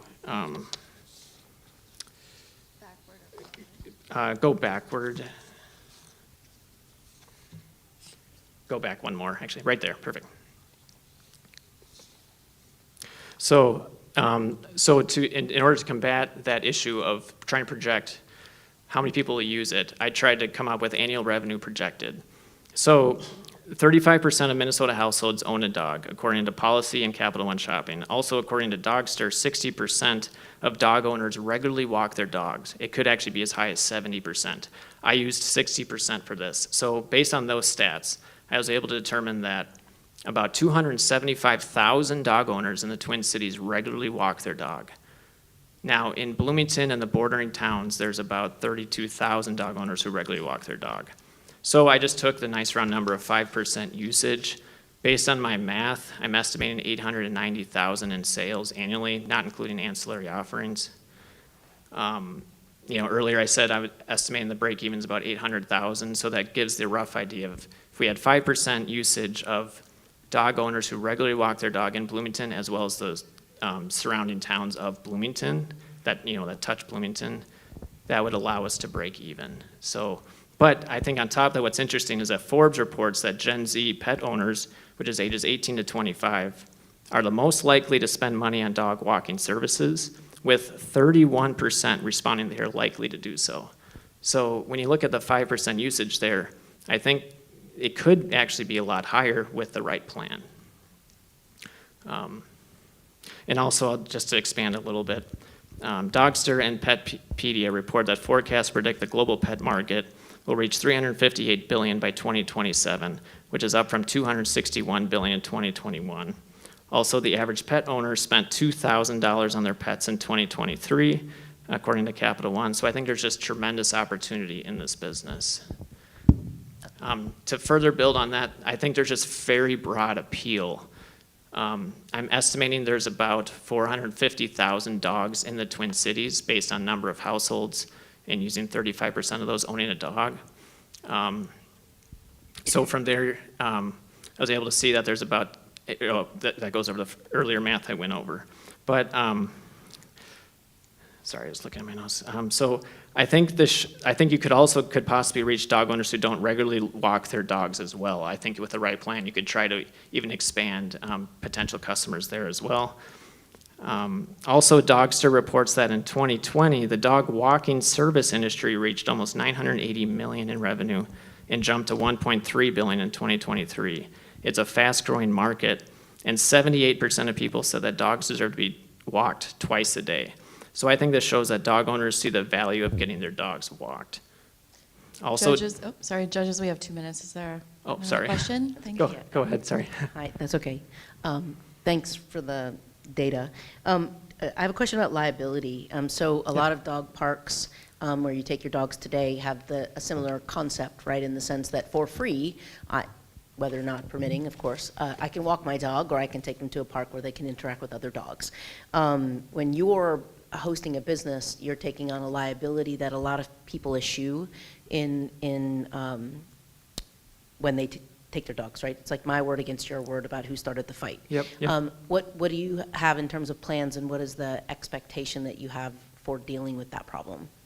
Thank you for the question. So regarding safety, it's kind of I'll try to answer in regards to the concept of safety. So I've tried to break this down in my research into 3 different areas. So safety for staff, safety for owners, safety for dogs. Regarding the safety for dogs, I would want to have them make sure that they're all leashed when they're entering and exiting the building, because I think that could be a common area where there could be issues there. I also would want to make sure there's a surface with good traction inside to prevent just slippage or any accidents there. Vaccinations would be required for the dogs, and there, as I mentioned before, there'd be separate spaces for large, smaller, older dogs, perhaps other separate spaces as well. Yeah, let me just. Oh, I'm sorry. No, in the interest of time, I'll cut to the chase here. I'm not really. I think you probably have that all sorted out. You seem like that kind of detail-oriented person. If I come to you or I come to somebody that works for your company and I say that dog bit my dog, now you're in the middle of a different kind of liability problem. Oh, I understand. That's the thing I'm asking about. So if you thought about it, great. If not, that's okay too. The other question I have is, have you actually asked people if they would use this? Because you have a lot of data coming from other places, but it doesn't seem that you've asked, like you've done any surveys of the 472,000 people or whatever it is that live here about whether or not they would use your product and whether or not they would pay for it, and whether your price point is a small enough barrier that free versus yours, yeah, I'll go to yours depending on income, Right. weather or whatever. Can you describe a little bit about what you've done to get customer engagement and understanding about like your product market fit from actual people with dogs that live here? Yeah, We're going to need your answer to be very brief. We're over our time stamp. Sure, sounds good. I think it's a great question. Regarding the liability aspect, I haven't done a lot of deep thinking on that. That's something I can make a note of to think about. Great question. On the just local market research. I have not done a personal survey. I think that's a great point. In my own personal experience with having 3 dogs, the idea came to me just from my own personal experience of wishing I could do it inside somewhere in the area. I think there is a need, not just here, but in other markets. I mean, I think you could use this in different climates as well. I think the growth potential is huge. But I have not personally done like a survey in the area or anything like that. I think that is definitely a next step I could consider. Just one quick one. What is the membership price, for instance, a month or day? Great question. I don't have the exact pricing determined for yearly and monthly. I'm still working through different scenarios there. Based on projections of what I would need to break even and whatnot. But for the daily pass, for example, just for a touch point, I would want to keep it under $10 a day. So perhaps $8 or $9 is something I've been penciling down. And then from there, the monthly and annual rates would be discounted, based on the daily rate. So that's where I'm at right now with pricing. Thank you so much. Thank you. All right, we are going to take a 10-minute break, and then we will be back for the next 5. Judges, there's some refreshments for you this way.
Okay, welcome back, folks. We are moving on to the second half of the Hatch Bloomington pitch competition. We'll be hearing from 5 more entrepreneurs as they present their ideas to our panel. As a reminder, community voting is open. You'll see a QR code that you can place your vote, but as a reminder, you only can vote once from one device. So our advice is to wait till you hear all top 10 pitches. All right, and with that, we will move on to our 6th presenter, Calzone. Ready? Yep. Okay. Thank you. Y'all can hear me? Yes. Okay. I usually have a coach's voice, but thank you guys for having me here. Growing up, I fell in love with the game of basketball. My parents immigrated from Somalia and told me, we came to America for you to get an education, not to pass a ball around. But just like any other teenager, I ignored what they said, and I played basketball. It's funny how I kind of got recruited playing basketball. I went to a small, not a small school, but a small town, but now it's not a small town anymore. So that small town feel with me and my sisters being the only Black Muslim girls at the school, I was walking down the hallway and everyone is everyone's uncle, father, brother, sister. And as I was walking, coach came up to me and was like, hey, you're really tall, you should play basketball. And then I realized that was my friend's uncle. So I made that opportunity to play basketball with my friends and to continue just doing something that I love. But then I realized that playing the sports was the easy part. Continuing playing the sport was the hardest. I couldn't find clothing that aligned with my values of modesty, that allowed my hijab to stay while I'm playing. And this became really frustrating, and I felt like I was devaluing myself just to play the game. Hi, my name is Nuna Muhammad. I am the CEO and founder of Calzone. Thank you. So before we get to the other solution of my business, I wanted to tell you, in the beginning, my mission was to create activewear. In our community, we found that 96.1% of Black Muslim girls were inactive. Clothing was reported as the #1 barrier, followed by the lack of female-only gyms. So to address this issue, I went and worked with the community to design activewear that are from sports hijabs that stay in place. If you don't know, the hijab is the head covering that Muslim women wear. Activewear tops, and if you're wondering what makes our activewear tops different from everyone else, if you ever shopped at the women's section, you'll see that dresses are either slit from the side, slit from the cut, from the front, no arms, tights, sports bras, and not everyone wants that. So I wanted to create more modest activewear, not only for Muslim women, but for any woman looking for that modest fit. I was able to successfully create that and made the commitment to build confidence, strength, sense of belonging while embracing the authentic self. My community is a part of what I do, and I'm always listening on what they want next.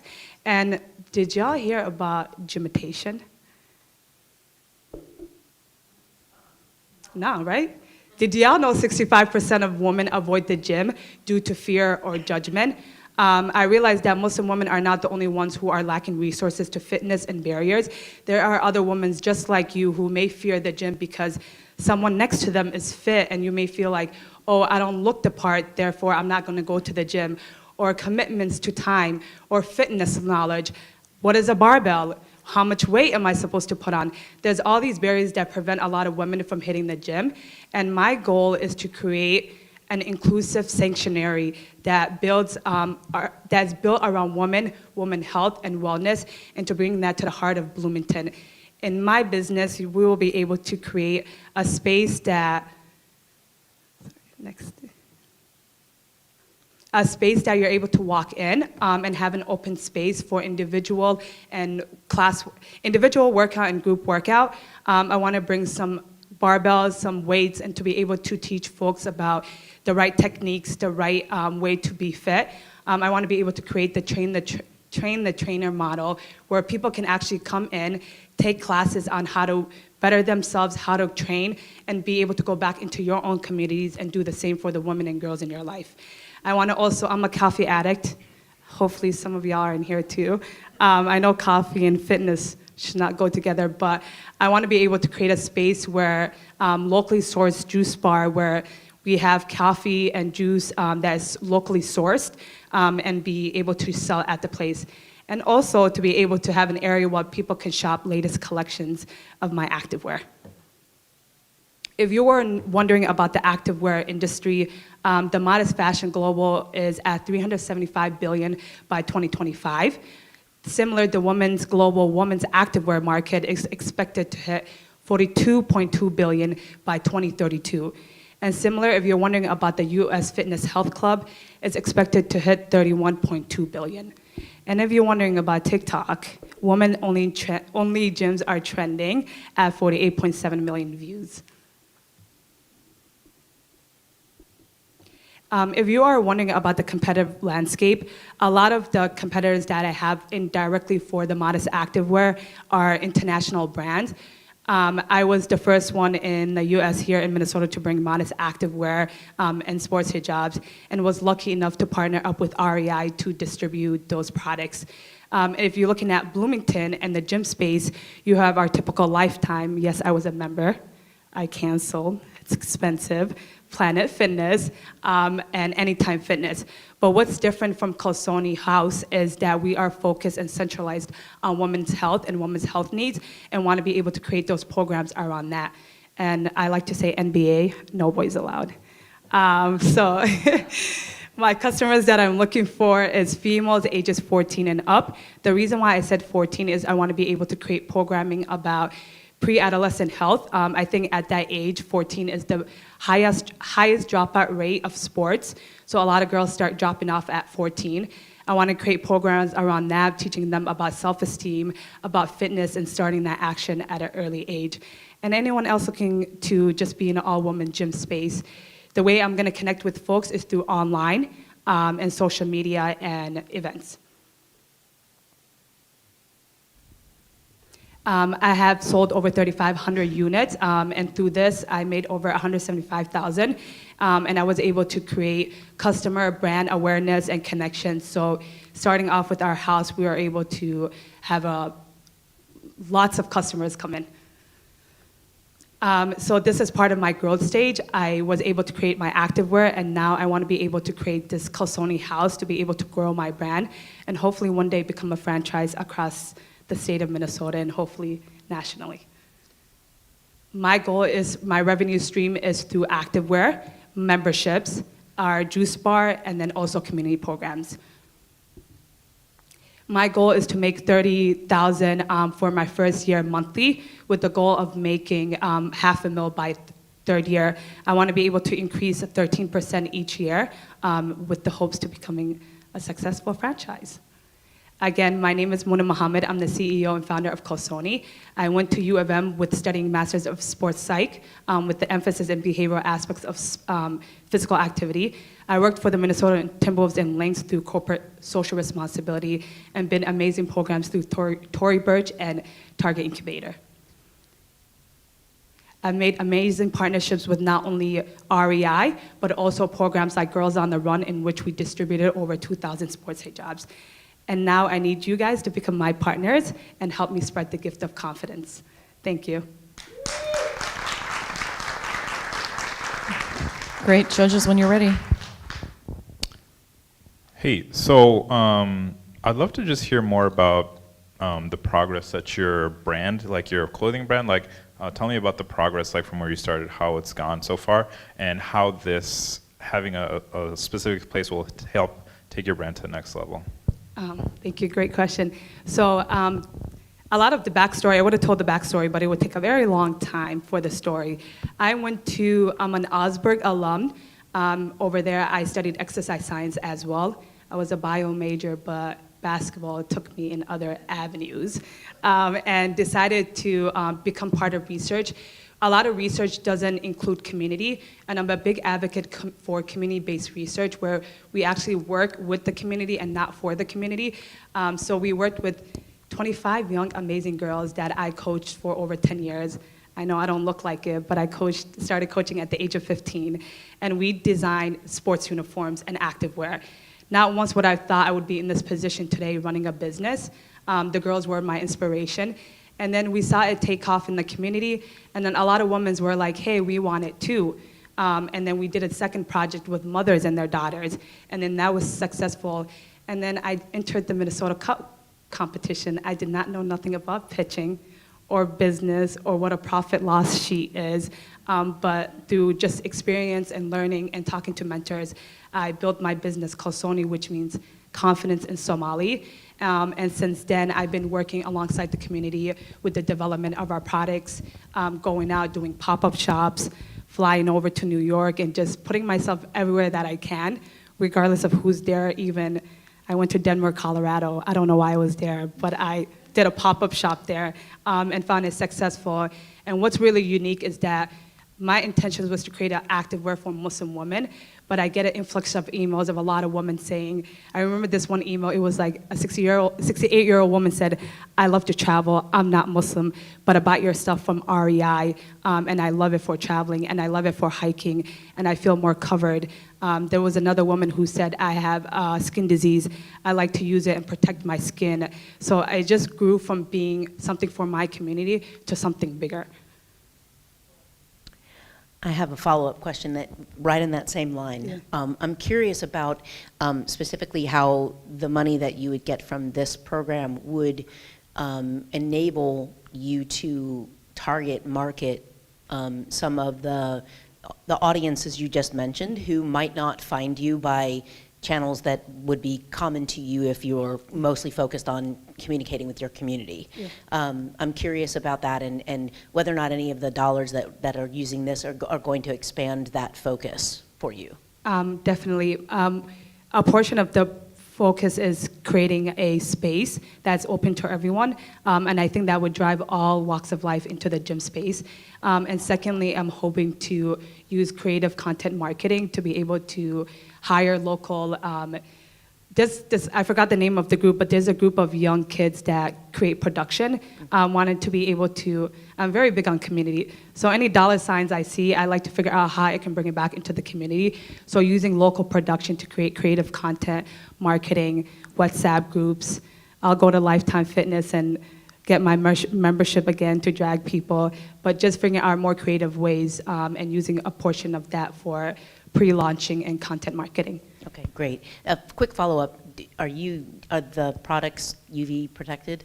Yes, they are, and we have one that's UV protective, and there's actually unisex long sleeve shirts that I sell. I get a lot of men asking, how can we support? And I'm like, you can buy these and feel protected too. And our products are also swim friendly. How about competition? You're in REI, but in any other retail, are you seeing this kind of pop up in the clothing? A lot of things that are popping up is internationally, specifically in Minnesota. There's yet to someone come in my competition. No, just kidding. My basketball aspect is coming, but through research, I haven't found anyone in that market.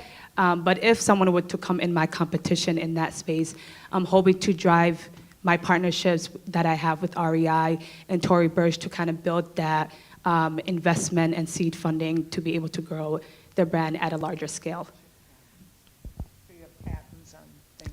I wish we can patent activewear, but I hope that the next project that I cannot say and the products that I want to create, that we're able to patent those that are coming. Thank you. Thank you for your presentation. That was really good. So big brands like Lululemon, Nike, the other one, Under Armour, starting to do hijab in sports.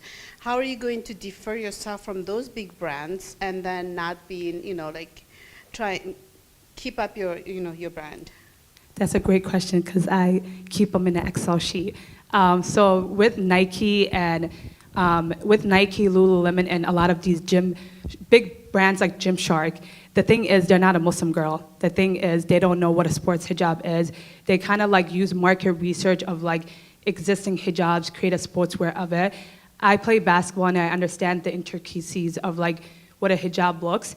And I also have partnership with the University of Minnesota School of Design and want to be able to use those resources to actually create hijabs for athletes.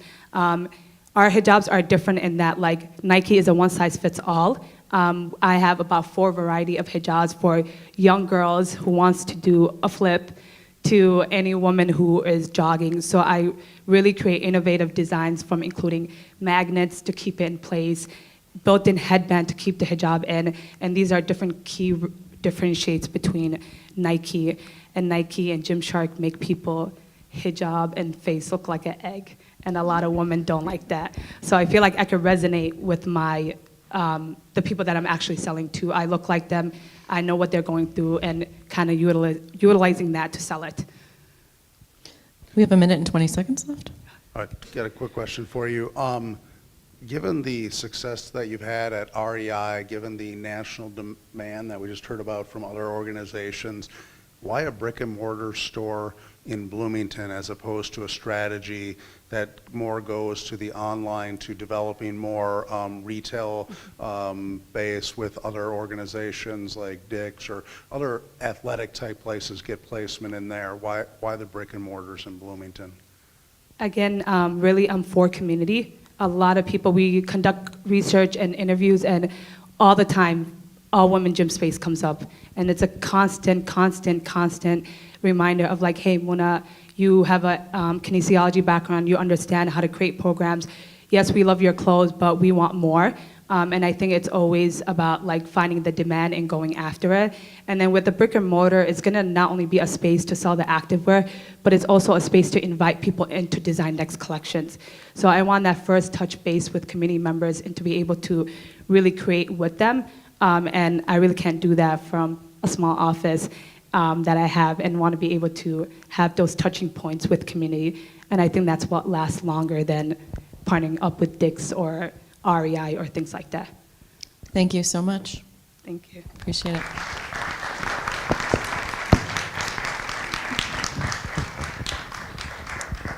Okay, we have pitch number 7. Let's let folks move around here quick.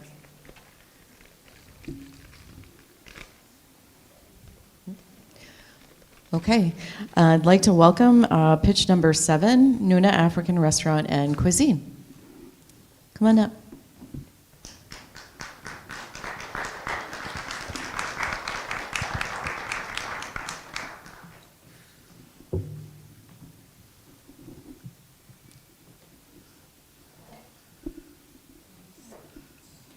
Bonsoir, messieurs et madame. Mon nom c'est Raissa Laban. Je représente Nuna West Africa Cuisine. C'est mon fils, Shaban Laban. Hi, my name is Shaban Laban, and I'm here helping my mother representing Nuna West African Cuisine. Let's get started. As she just said, her name is Raissa Laban, and she wants to open a restaurant called Nuna West African Cuisine. She's had this dream for a really long time, ever since she moved into the United States about 2 decades ago, which is how long our family has been in the United States. Before we continue on with our whole plans, we have a little table of contents here, which is going to explain everything that we want to explain in 4 simple concepts. What is Nuna? What Nuna will offer? What does Nuna need? And then why you should choose Nuna. First of all, what is Nuna? Nuna will be a restaurant dedicated to serving authentically created West African dishes, both for dining in and takeout. Anyone can experience the wonderful flavors of West Africa, whether native or foreign. And this is true for everyone that's living here. I'm sure you all are familiar with all the different kinds of people that are living in this city, and not all of our differently represented groups living in Bloomington are equally represented, and we want to help change that. How the idea was made. My mother has plenty of culinary experience from working with her grandmother in Togo in her own restaurant before immigrating here about 2 decades ago. So she has plenty of experience working in the kitchen, learning how to make all these different dishes, customer service, and catering to all different types of people, while also nurturing a really calm and inviting environment that's exciting for people to eat different foods that they've never had for the first time. After being inspired to open her own restaurant by many of the people that support her, whether those are in support groups that we have here in Minnesota that my mother is a part of, some of the people being in that crowd right over there helping to support us today. They're here to support us, and they're the ones that are here that inspired her to join and sign up for this today. And also Mr. Sean Lundy as well too. It was a fateful day that my mother was coming over to the Civic Plaza to get information on how to start the restaurant. And it just so happened that the competition was starting up. So we never had any formal business plans. We were just getting started, but with the stroke of luck, we joined this competition and we made it this far to the top 10, and we hope to prosper even further. What will Nuna offer? Nuna will have many different types of various dishes that we have right up over here. If you want to explain a couple of them. We will have jollof rice, Senegalese rice chip, couscous, salad, acheke, puff puff, suya, and Allah.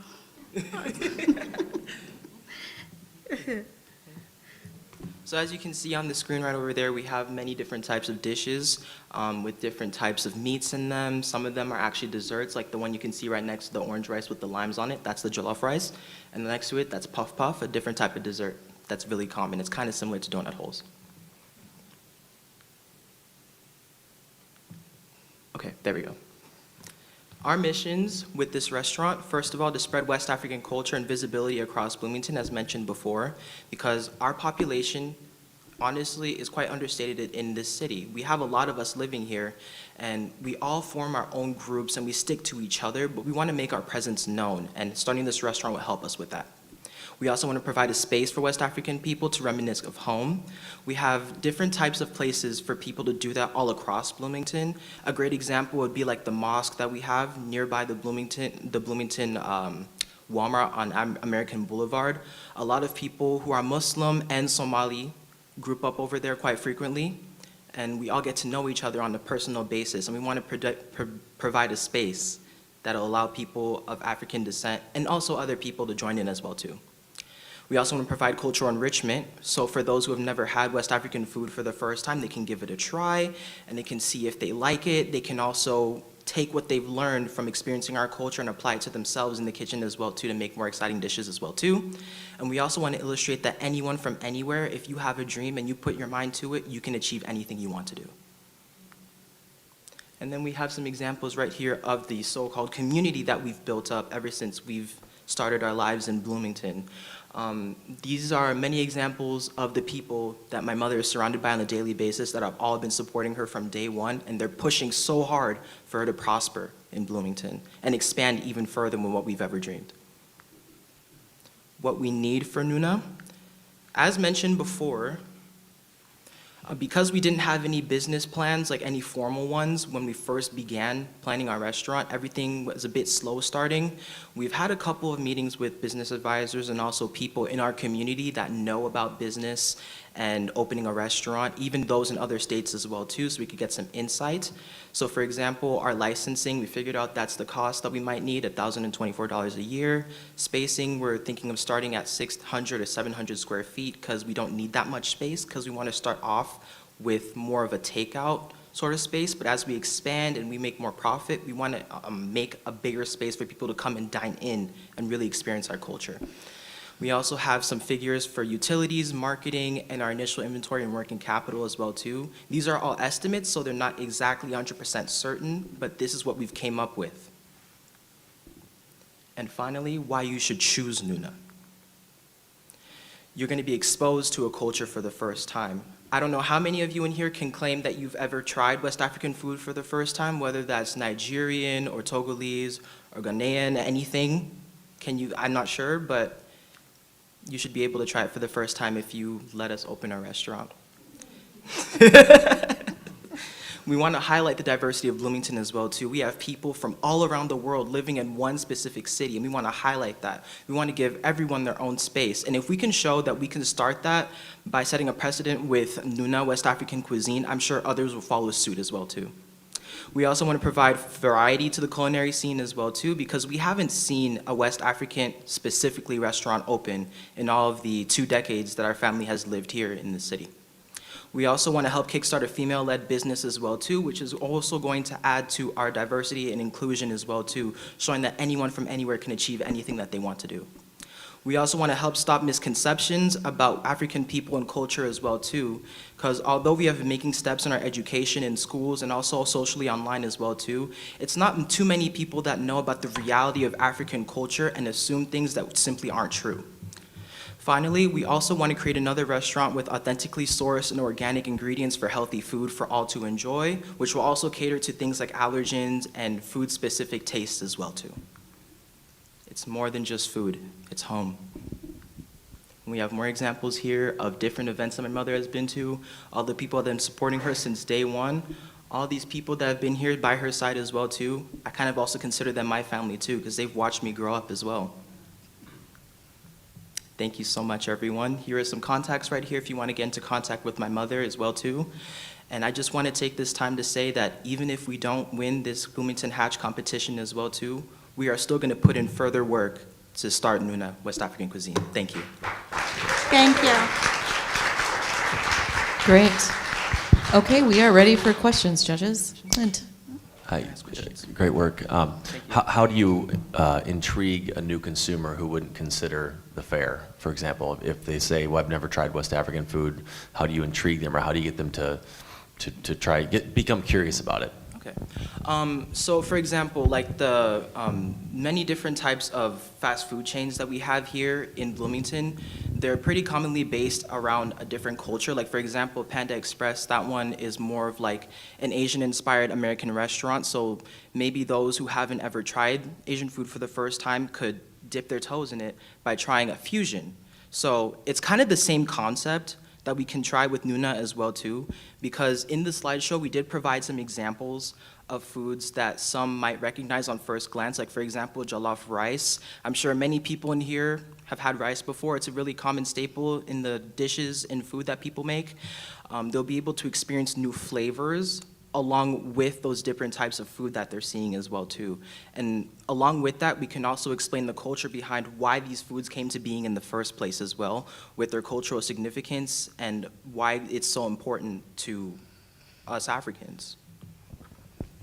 Well, thank you for being here, and thank you. You remind me of myself, helping my mom when she was developing her own catering company.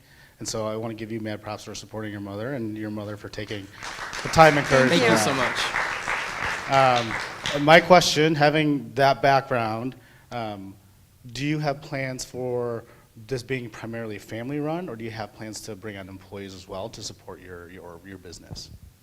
From the discussions that we've had with our family so far, because we're uncertain about like the first few months, let's say if the restaurant were to open, we want to keep it more family-centered in the beginning, but as we see more and more profit and as we begin to lift off and we get more recognition in the Bloomington space, we want to provide opportunities for other people as well too. Maybe they might not be as well off as others in the community, because we also want to uplift other people, not just West African people as well too. We also want to help other people of color as well, and even people outside of that sphere as well too. So providing opportunities, maybe let's say like the staple like cashier job, for example. We might also introduce a catering service where people will be able to help my mother take out these different types of dishes that she's able to come up with and create and take them out to people all around and even outside of Bloomington as well too.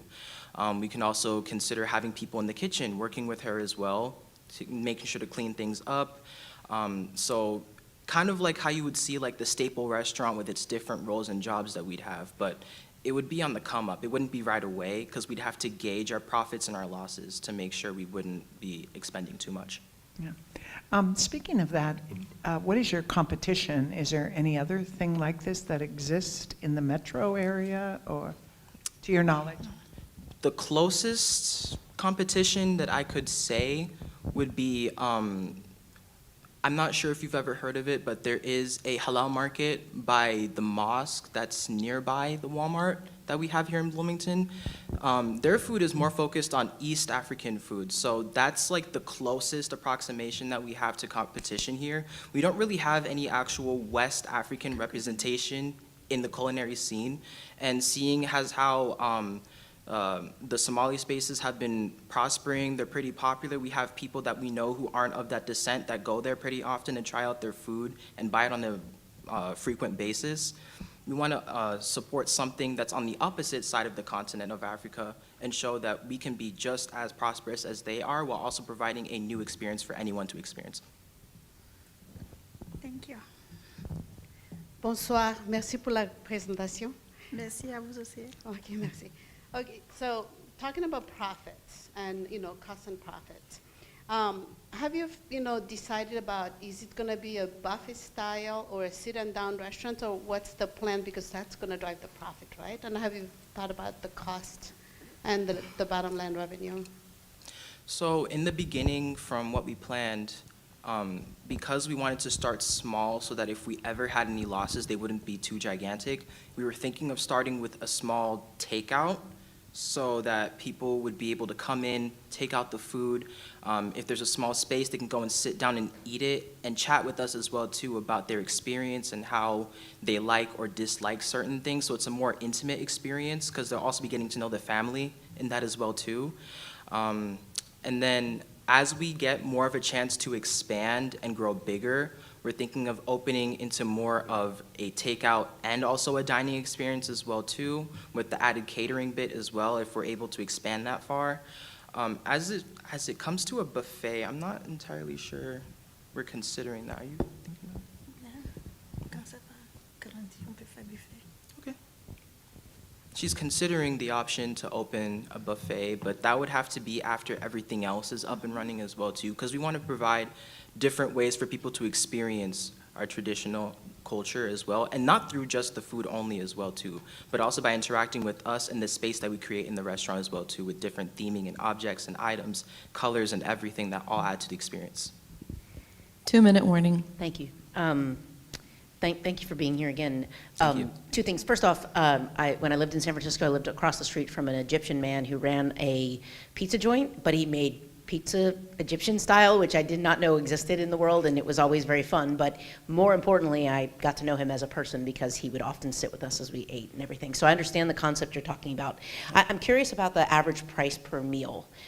So if you're doing a takeout and you have all 5, 6 options on a daily basis, are we talking about something that's like $11.95, $19.95, $25.95? What are you thinking in terms of average price per meal? I think you'll be able to answer that one, right?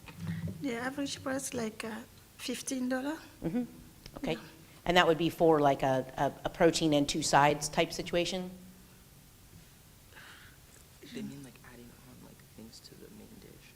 Yes. Like things on the side. Yes. Yeah. Okay, all right, great. Have you done any research, since it sounds like you kind of started looking into some places in Bloomington, have you looked at any particular locations, and are you finding any barriers to, that you have to consider? We struggle here candidly with commercial kitchens sometimes and some of the requirements around that, so I'm kind of curious if you've run into any barriers already and what you might use this money for to try to overcome those barriers. Okay. When it comes to this question here, the kind of research that we've done concerning our location and our venue for this restaurant, unfortunately, it has been a little bit limited because we haven't exactly had the full chance to go all out and really have the time to invest into looking into specific areas. We know for sure we're considering a location that would be more suburban, but if we had to, we would also go into an urban location as well too. But our ultimate goal is to remain suburban so that it's more accessible for everyone in Bloomington as well too. And then maybe also for others that are coming in as well, they can come in from the big cities and try out our stuff as well too. Yeah, that's fair. Thank you. Thank you, I appreciate it. Thank you. Thanks so much. Thank you.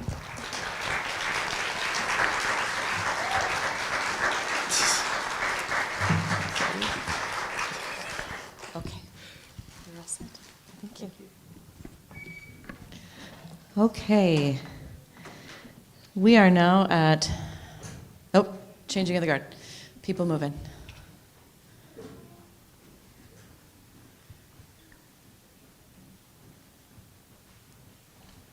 I think this is the biggest audience shift to record.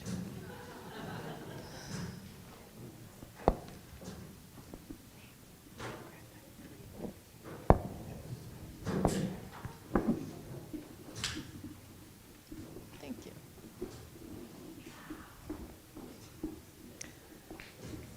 Okay. While everyone gets settled, why don't we bring our contestant in so you can get set up. Come on in. All right. We'll let you just get settled for a second. Do you want to move around with your mic? Do you want to hand hold it or just have it? No, this is fine. We'll Okay. use I this. know last time you moved your own. All right. Everybody's in their seats. Great. This is pitch number 8, Scrambling Egg.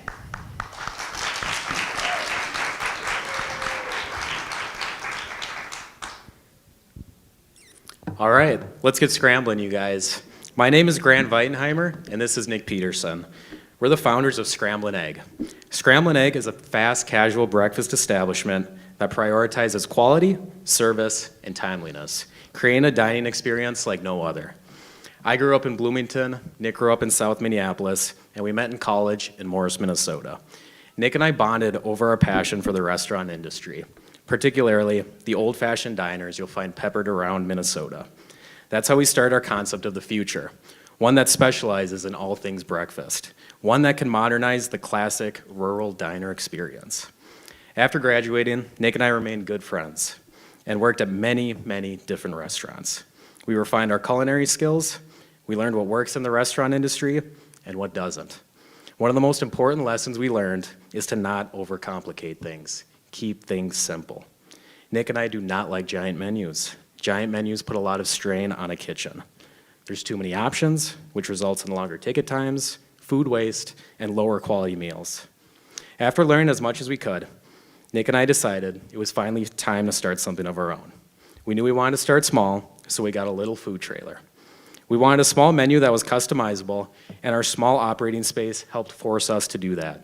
We have big, big plans for Scrambling Egg, but we always want to keep that small mindset. That mindset is what has made us successful in what we do. We wanted to use the food truck to test our concept. How we did that was by planting ourselves strictly in Bloomington, moving around on a weekly basis and providing a consistent schedule. We've tried treating ourselves like a brick and mortar so we can see if there is a demand for this concept. And after a year and a half of operations, we can confidently say our concept works. So what is our concept? Fast, casual breakfast food. Here are a list of some of our competitors. Notice anything? More than half are fast food chains. Fast food chains that specialize in burgers and tacos. Then there are others that are sit-down establishments where you sit down, order, eat, pay, and leave, resulting in a 40-minute experience. There is no in-between for people who want a high-quality breakfast meal served quickly at a fair price. There's a reason all these chains are pushing out breakfast menus. It's because there's a demand. The issue is they are burger and taco places. You don't go to your barber for a toothache, you go to your dentist. So why are people going to a burger chain for a quality breakfast meal?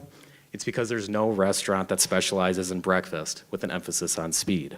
That is until now, thanks to Scrambling Egg. There's hundreds of different ways that you can have your scrambling egg. There's hundreds of different ways you can have your scrambling egg. With that customization, you need to rely on your ingredients. That's why we felt it was important to get the best eggs available. We partnered with Larry Schultz Organic Farms because however you like to scramble, you can know you've got a local, organic, cage-free, and delicious egg for breakfast.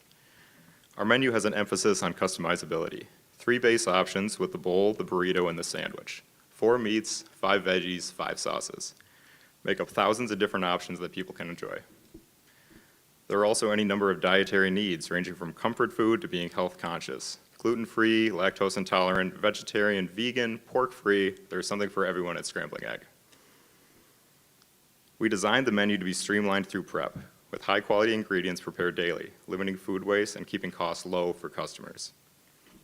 At Scrambling Egg, we're morning people so that you don't have to be. Everyone knows how important breakfast is to start your day, and there's only so much time in the morning to get it all done. We aim to not have your breakfast be a casualty of your mornings and instead become a highlight. Through online ordering, we've been able to allow customers to put in their breakfast, select their pickup time, and make their breakfast run as easy as 2 turns on Old Shakopee. Let me run you through how this process works inside of the trailer. When the online order is sent, we receive the order and pickup time. Here we have a sausage and veggie bowl. Let's scramble the sauce. Here we have a, you want to see the side? Oh. There, yep. Yep, there. All right, here we have a sausage and veggie bowl with scrambling sauce. The team inside the trailer then gets to work on combining the ingredients, the base of the bowl, and then a layer of the sauce. Everything is sauteed together and an egg is made with cheese. All of that goes into your bowl and your breakfast is ready. I'd like to briefly touch on future plans. As far as the menu, we currently offer limited coffee options, which we'd like to expand for variability in people's morning routines, as well as adding a snack-sized potato option. We opened in April 2023, and our sales have been steadily increasing ever since. We broke this down in our weekly averages for 2023 versus 2024. In 2023, we had an average 276 customers weekly with 8-minute, 41-second ticket times. In 2024, we had on average 506 customers weekly with 4-minute, 41-second ticket times. Our average weekly sales also increased 102% from 2023 to 2024. We've drastically increased our customer traffic while also cutting our ticket time in half. This shows we've been getting busier, but we've also been getting much more efficient, which is a vital component of the restaurant industry. Here's an inside look of our trailer. Pretty small.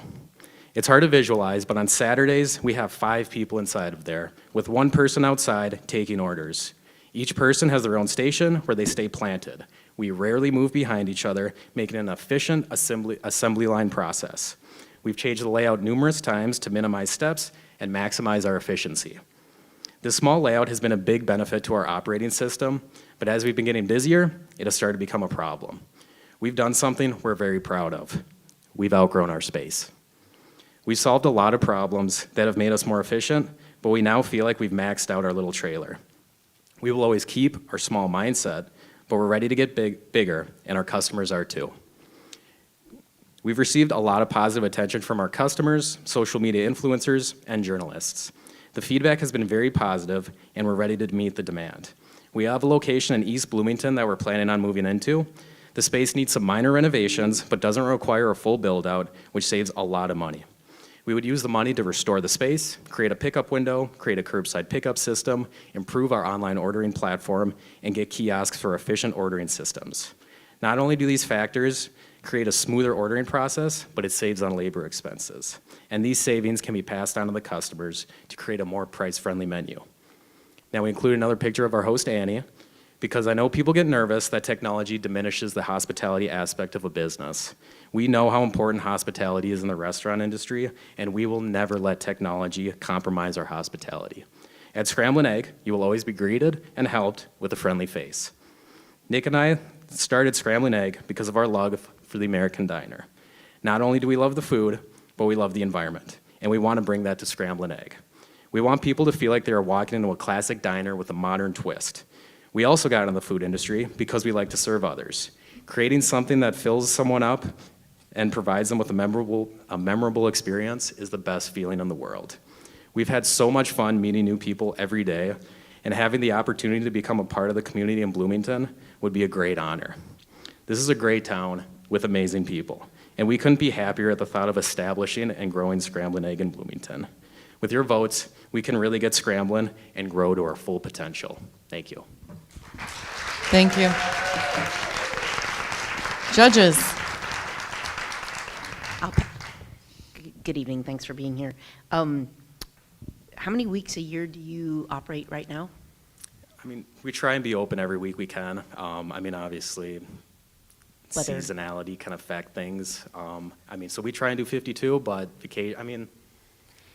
If you had to guess on the number 506 weekly, what was that, over how many weeks?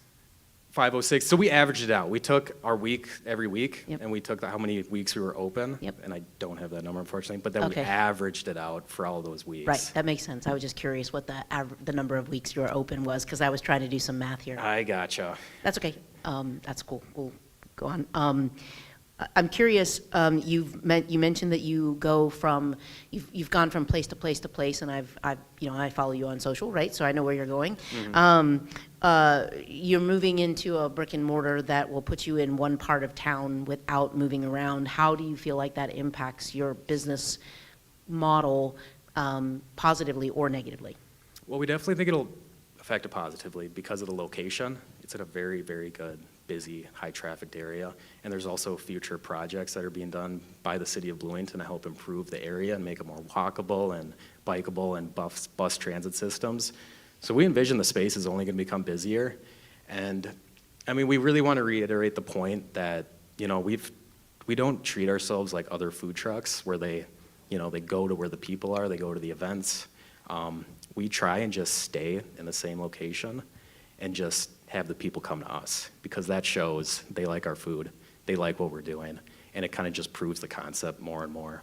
Because I do think if we went to festivals, we'd do great, but that doesn't really prove that this concept works.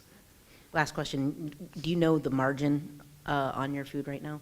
Yes, we do we're at 19% right now. Great. So we're very proud of where we're able to get that right now. And thankfully, me and Nick are very frugal people, so we've done a good job of finding where we can get just the best quality ingredients, of course, at the best price. Thank you. Thank you for the presentation. So if you're moving into a brick and mortar, you know that the lease is going to be way more expensive than the food truck. So have you calculated your revenue versus your expenses per month? Yes, we have actually. And so as a food truck, you're required to operate out of a commissary kitchen. And our one previous was in South Minneapolis, and our rent was actually very high for that commissary space. And it was essentially, we have a proposal for the space we're looking at. It's the same as what our commissary kitchen was operating out of. So it hurt, you know, having that kind of rent, but it ended up just kind of helping us like fine tune our costs more and figure like, hey, this would work at a brick and mortar. We can afford that rent. So based on having the semi-fixed location where it's in the same place for a while but then moves around, does the data that you have show that the location that you're looking at was one of your higher traffic areas or not, I guess?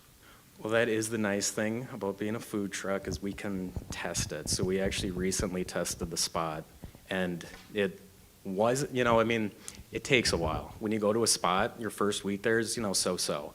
But then once you come back, there's more word of mouth. People start talking about it, and they go, hey, that food truck that was here a few weeks ago, they're going to be back.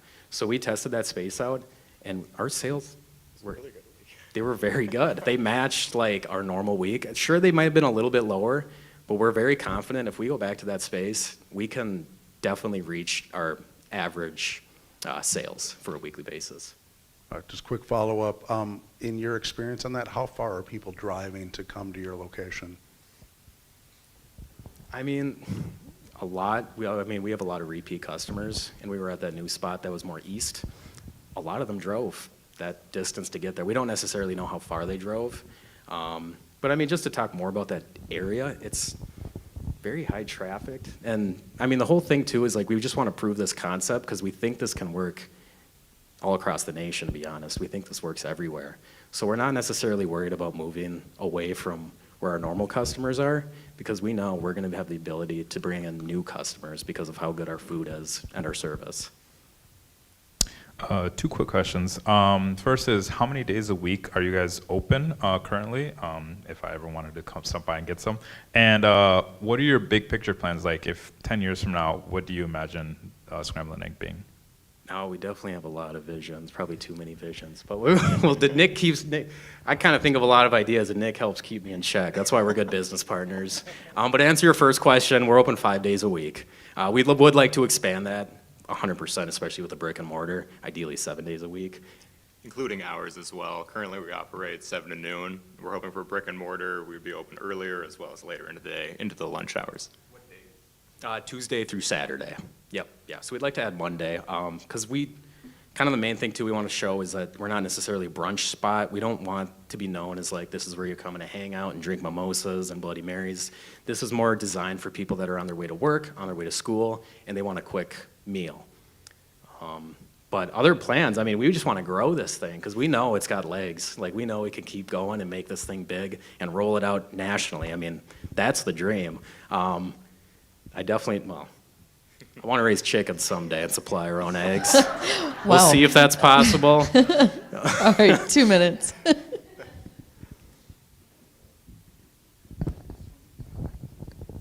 And you might have said this, sorry. How do you get your customers? Strictly word of mouth, or are you going to be marketing? Sorry. great deal is word of mouth. We have a lot of people say someone recommended this to them, which is always great. We've been trying to be active on social media, which has been a huge help for us. Also just having other influencers, people like food critics have come by. That's also been a huge help for us. The idea can be copied very easy. How are you going to protect your brand, your concept? Well, we are getting it trademarked, and I mean, no one's as good as us, to be honest. We have a lot of experience. We know what we're doing, and we love what we're doing. And we're young, and we're ready to just keep rolling with it. And that is probably kind of like, I'd say my biggest concern right now is, it's a good idea. And like you said, someone else could do this. So we got to win this money and grow this as quick as we can and just get it out as fast as possible. Any other questions? We've got 49 seconds to spare. Okay, thanks so much. Thank you, guys.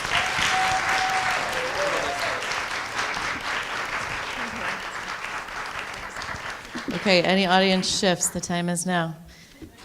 Okay.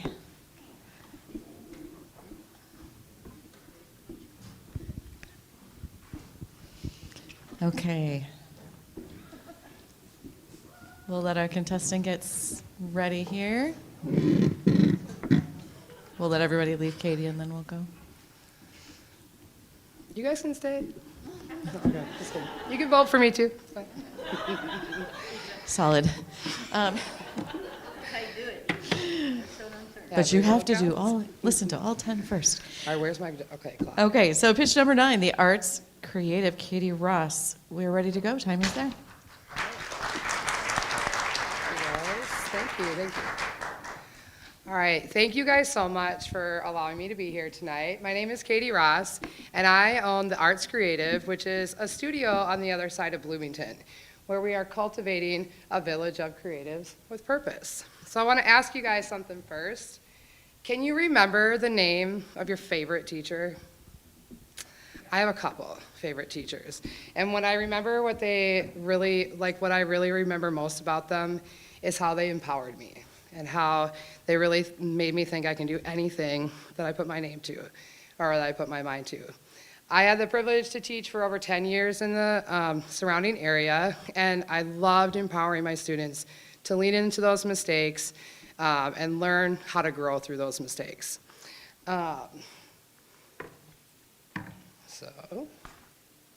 I have too many pushes. Okay. So I wanted to do that by bringing people together, especially post-pandemic. And I wanted to have them come and do some art together, something new to try, maybe they haven't tried before. But I wanted to make it easy for them to come in just as they were. So where their skill level is, they don't have to buy any tools before they come in. I have all the materials, everything is there. It's kind of all in, stop and shop. You also don't have to sign up for like a 6-week program. You just can try it and then maybe come back afterwards. Okay. My other big thing with my summer camps, kids will ask me, Mrs. Ross, do you have a pencil? Mrs. Ross, do you have this? So my favorite thing to do is empower them to ask 3 before me, okay? And it's not because I don't want to talk to them or I'm too busy. It's usually because they can solve those questions themselves, or they can figure out who was listening or who else might know. And I'm just really trying to tell them, you can do this. You can do this with your own hands. Middle school students really taught me that relationships are key. And if I build that relationship with them, I can really teach them anything. So relationships first. Except for when I see people walking with scissors, that's my other value, is safety first. So always hands down by the side when you're walking with scissors. The Girl Scout in me utilized my resources wisely. If any of you guys are on Buy Nothing Bloomington, it was probably me picking up your stuff and bringing it into the studio to see how I can create new life with that. Some of you guys might know my uncle, Bob Ross. Okay, he's really not my uncle. I gotta be authentic here. But he, again, leans into those being your authentic self. And I have noticed just in the last year that as you can feel the community in here with me, they've really embraced what I'm really meant to do here.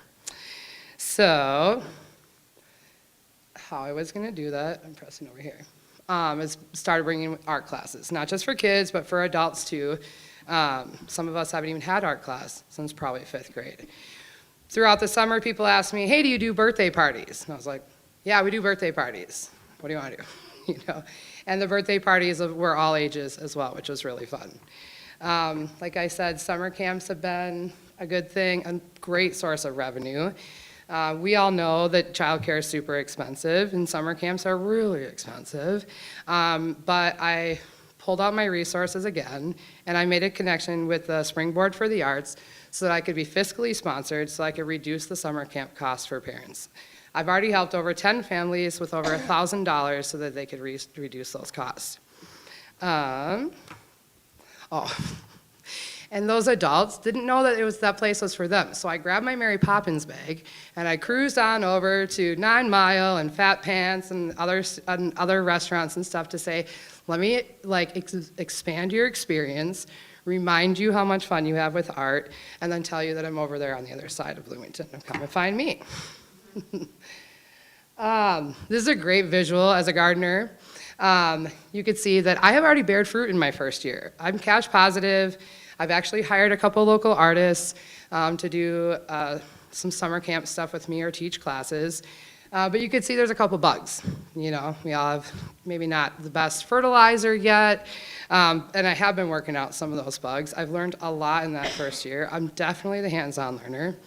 But I have just hired my part-time admin, and like I said, I have a couple teaching artists that I've worked on.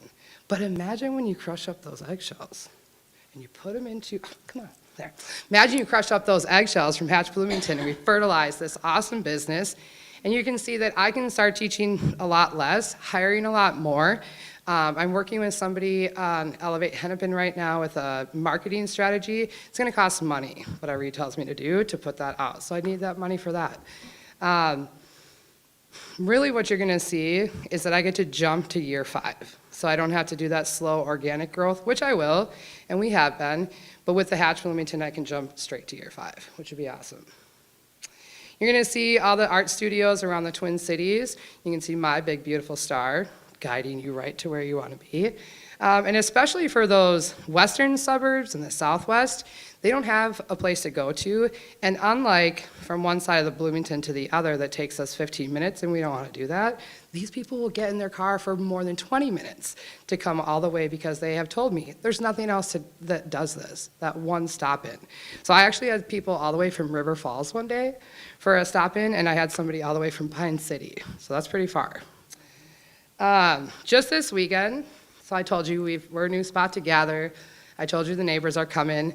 Well, this weekend, I was crazy enough in the last 2 months to decide we're gonna do Bloomington's first ever street art festival. We had over 24 artists. Some of those, like 5 or 7 of them, had never sold art ever in their life. So it was really cool to see and empower them do that. But I also, within the first year, I love collaborating because just bringing that art experience, of course. These are just some of the people that I've collaborated with this year.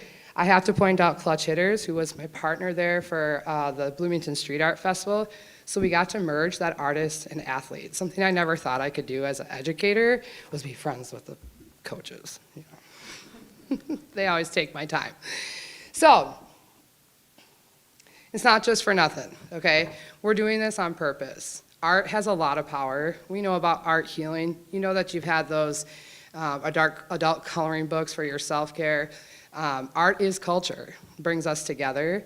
So bringing people together, practicing that self-love, appreciate what others do, what makes them bloom. And then my favorite thing is expressing that higher order thinking. If you really want to get nerdy with me later, we'll talk all about Bloom's taxonomy because it's my favorite thing. It shows us that art is the best. So, with you and your votes, and your parents' votes and your neighbors' votes, your uncles' votes, your aunties, and anybody else who has a thing on all devices, we will cultivate a village of creatives with purpose. Oh my God, you guys. With purpose! There we go, the clicker. Anyways, thank you guys, that's it.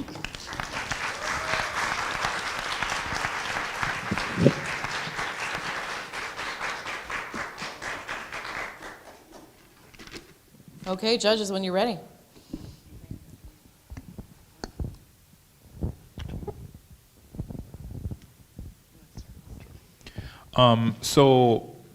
Do you currently already have a brick and mortar, or how? I currently already have a brick and mortar. Okay, okay. And I did all of it myself. I was my own project manager, learned how to deal with a lot of stuff. Almost burned some bridges in the city, first of all, but I was really scared of it, so I love you to death. But yes, we're open a whole year, cash positive, and growing. Do you own it or lease it? I'm leasing right now. Okay, okay. And so this money would be used towards, I mean, you probably said it, but could you reiterate how you'd use the money? Yeah, I would say right away, like the good thing is, you guys, that $100,000 is not gonna get wiped away day one. Part of it's gonna stay for, you know, when I need to move and get bigger, or I need to maybe like update my floors, for example. That I just was stepping on them today. I was like, this is gonna be where I'm gonna put this, because I want safety in my place. But yeah, I really wanna spend it on hiring those artists. I love networking. I learned that that is actually a job that I can do, and I'm awesome at it. But I love what I do is like ceramics and stained glass. But as a teacher, K to 12, I've tried everything else, but it's not my passion. I wanna find those artists and artisans in the surrounding area, get them in here, and have them share their passion. Are there other model programs in other cities or markets that you're inspired by, or that you kind of, that guides you?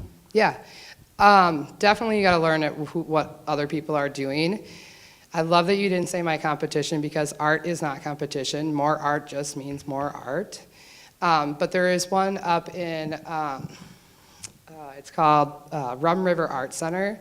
And I feel like they kind of have the same idea that I want to have. They're like my big sister I'm looking up to.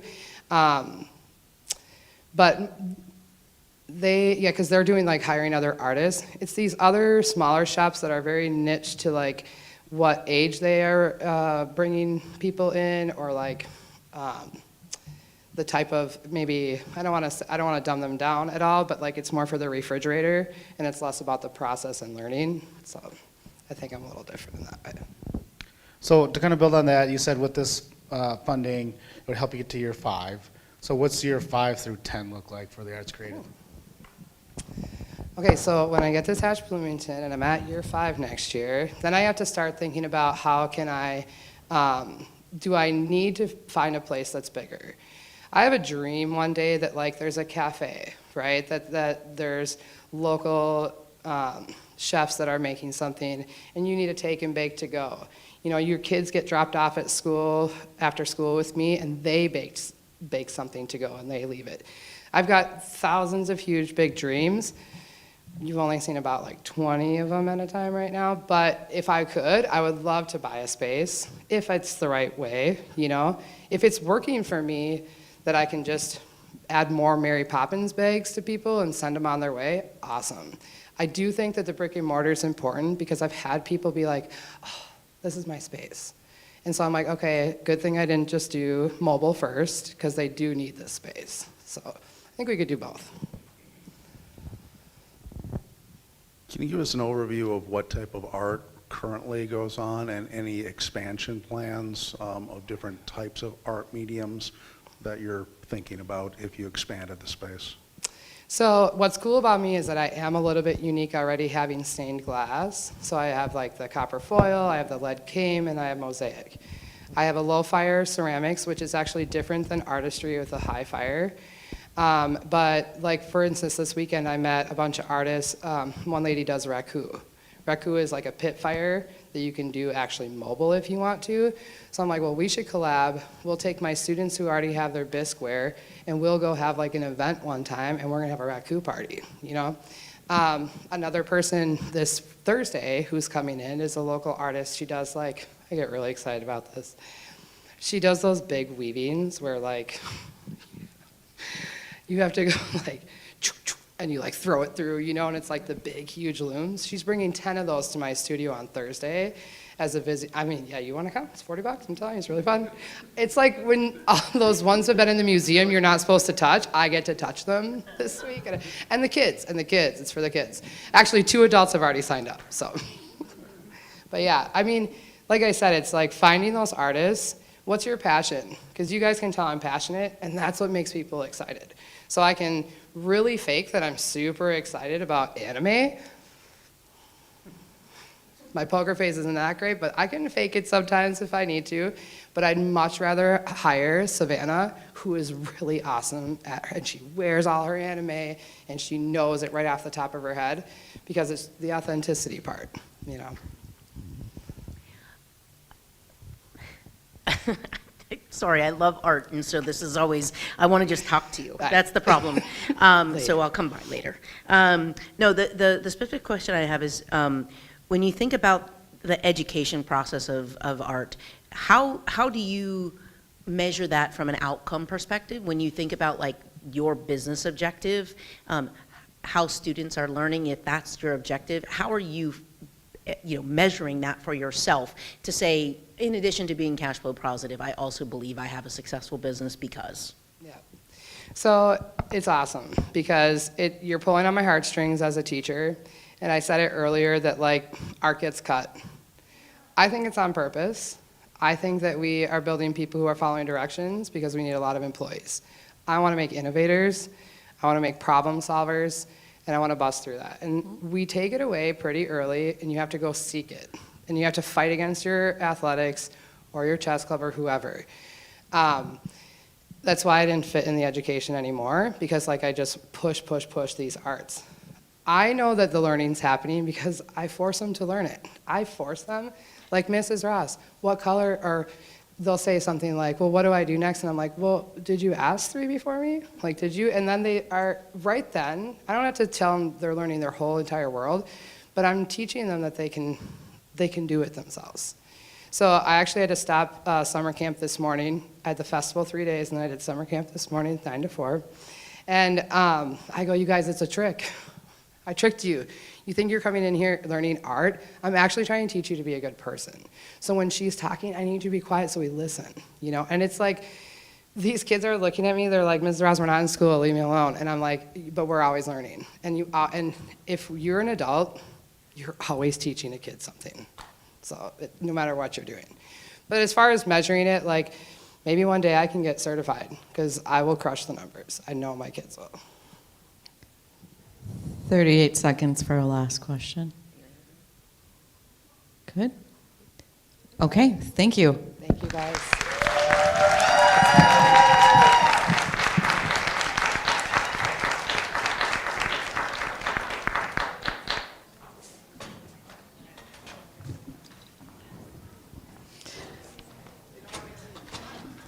I know those doors are wonky. All right, audience shift.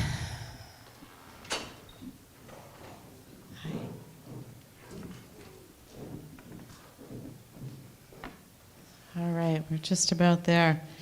Okay. Our final pitch of the evening, pitch number 10, The Jump. This is Haley. As a reminder, voting, you should do it after this one. You'll have heard all 10. When you're ready. I'm Haley Matthews-Jones. I'm founder of The Jump. The Jump is a size-inclusive jumpsuit brand sustainably made in the US. We're currently in research and development phase with a goal to launch in fall 2025. As a busy working mum of 2 young kids, jumpsuits are one of my wardrobe staples. They're practical, stylish, and cool. They often go from day to night really easily with a quick change of shoes and accessories. But many of the ones that I currently own are often too short in the torso or the inseam, or they have buttons that gape if you have a fuller bust. They're also often manufactured as fast fashion overseas. 68% of women in the US wear a size 14 and above, but most apparel brands don't go beyond that in their standard sizing, and many don't offer a plus size line. Globally, the plus size clothing market is estimated to be worth $288 billion, and the US made up $163 billion of those sales. It's on track to surpass $500 billion globally by the year 2033. So it's not simply a feel-good inclusivity metric, it's actually good business to offer intentionally designed apparel in expanded sizes. The Jump will offer sizes extra small through 5X as standard. Did you know that there is currently no universal size chart? A brand will choose their size medium and then simply increase or decrease the measurements by 2 inches to determine the other sizes, which is not how the human body works. We plan to take accurate measurements from hundreds of women using the apparel design body scanner at the Goldstein Museum of Design in St. Paul to develop our size chart based on real women's bodies. The funds from Hatch Bloomington would be used to manufacture our first collection and open the Jump HQ. The physical space would include a retail showroom, design studio, and fulfillment space. Sustainability is a core tenet of the brand, and we'll incorporate this using the following practices. The Jump will be ethically manufactured in the US using factory partners that prioritize safe and fair working conditions and environmental responsibility. This will lower our carbon footprint by reducing overseas shipping and air freight. Accessory production will be done using fabric offcuts whenever possible to reduce waste. We'll take pre-orders on all new product launches to manufacture based on demand and prevent overproduction and optimize our cash flow. We'll ship all products in compostable or recyclable packaging to avoid single-use plastics. Developing a whole new line from scratch every season is not cost or labor effective. I plan to design our house patterns and then release them seasonally in new prints and colorways. This will increase our profit margin, speed up our production cycle, and allow us to build a returning customer base, because everyone I know who finds something that fits them perfectly will buy it in multiple colors and prints.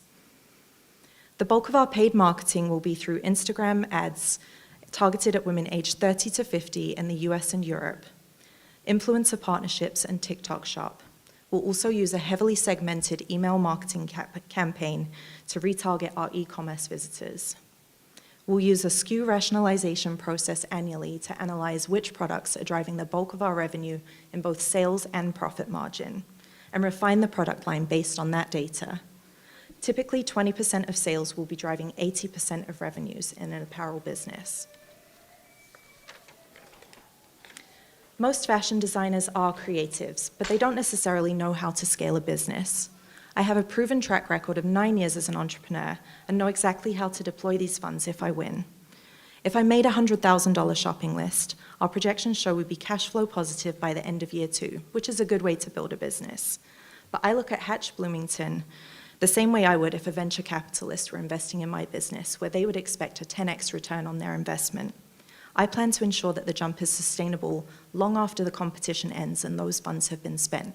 Here's how. I plan to amplify the partnership with the City of Bloomington and the Regional Chamber through media coverage and speaking opportunities with my existing network of professional contacts. I would ensure that the partnerships are mutually beneficial through a robust campaign of PR and outreach that lasts years beyond the competition. I would leverage my existing group tours to London and Paris Fashion Weeks and use those trips to capture content that would be used to promote the Jump internationally. Data gathered on those trips would be used to inform our international marketing strategy. The time to build relationships with banks and ask for money is not when you've run out of funds, it's when you don't need it. I've built a 9-year relationship with Small Business Bank and a 5-year relationship with Thrivent Financial Advisors. I would plan to apply for a business line of credit to proactively plan for the years after the Hatch funds have been spent. This would give us access to usable capital to increase our runway and form a cash flow safety net if needed. This would allow us to scale up our production and negotiate more favorable terms with our manufacturing partners. A solid financial plan outlines exactly how and when this credit would be used to avoid unnecessary debt and plan milestones for the Jump to scale. I plan to document my partnership with the Goldstein Museum of Design through a year-long videography project with 6 and 12 Media that will be shared on our channels and pitched to news media to build community among our target audience and create newsworthy content that can attract further interest and investment. My product is already priced to accommodate wholesale pricing, which I want to strategically add to diversify our revenue streams and build our national visibility in year 2. A portion of the funds would be used to hire a flexible team of contractors in the areas of social media and email marketing and part-time sales and retail fulfillment at the retail showroom. This allows us to be nimble while still growing the business. Some of the funds would be allocated to building an user-friendly e-commerce site with custom features that highlight our size-inclusive approach, like filtering images by model size, so our customers can see the Jump on a body type similar to theirs. I have 3 main competitors in the jumpsuit space, none of which currently offer all the benefits the Jump plans to offer. Only one of them is manufactured in the US, which I think is a big miss for the US economy and a chance to support skilled garment workers domestically. Designing the Jump in Bloomington would highlight the city as a regional powerhouse and a place to do global business. I'm the founder of Minneapolis Craft Market and Minneapolis Vintage Market. I currently host about 120 retail events per year focused on design and sustainability. I'm also the COO for the Get Down Coffee Company, where I've scaled a brand from launch into national distribution through a Fortune 50 retailer. I've built a community of tens of thousands of shoppers, which would be integral to a strong regional launch before we expand nationally and internationally. As a lifelong artist and fashion lover, and a proven entrepreneur, I believe I have the necessary skills and experience to build a size-inclusive, sustainable global apparel brand headquartered in Bloomington. Vote for me and let's make the jump. Thank you. All right, judges, when you're ready. Quick question for you. I think I might be familiar with this, but maybe some other people aren't. If you were hearing from folks, why jumpsuits? They go in and out of fashion. Certainly they did for a while. Like they're back now, but what will happen? Like, what is your plan to kind of either weather that, flow, or to pivot if you decide that there's some other concept that you'd want to pursue, say 5 years from now, if that market dries up or something happens and there's no trend for it anymore? Sure. Yeah, I think, anyone in this room could start a business with $100,000, right? That's kind of the easy part if you get the cash handed to you, right? I think almost secondary to the product or service that any of us are pitching tonight is the founder. I believe that if anything has, if I've learned anything over the past 5 years, it's that I might have to pivot and do something different to what I thought. When the pandemic hit, I was the sole income for my family of 4, and my business closed overnight. And so I had a plan that was already in the works to develop a year-long e-commerce platform. I was planning to take a year to do that, really think it through and launch it properly. The pandemic hit, my business closed overnight, and I launched that product in 6 weeks instead. I've never built a tech platform before. I've never used e-commerce before. So I think that the adaptability of the founders standing in front of you tonight is almost more important than the product or service, because that will, without a doubt, adapt and change. Trends will change. We might start offering more accessories, and when we do this SKU rationalization, if we find out that our customers actually are gravitating more to something else, we will adapt. That's part of the beauty of being an entrepreneur and why I love working for myself. Question. Have you calculated the cost, especially the material cost? The reason why I'm asking that, because 2 weeks ago, I made the dress shirt. I can, I'm a seamstress too, so I made the dress shirt.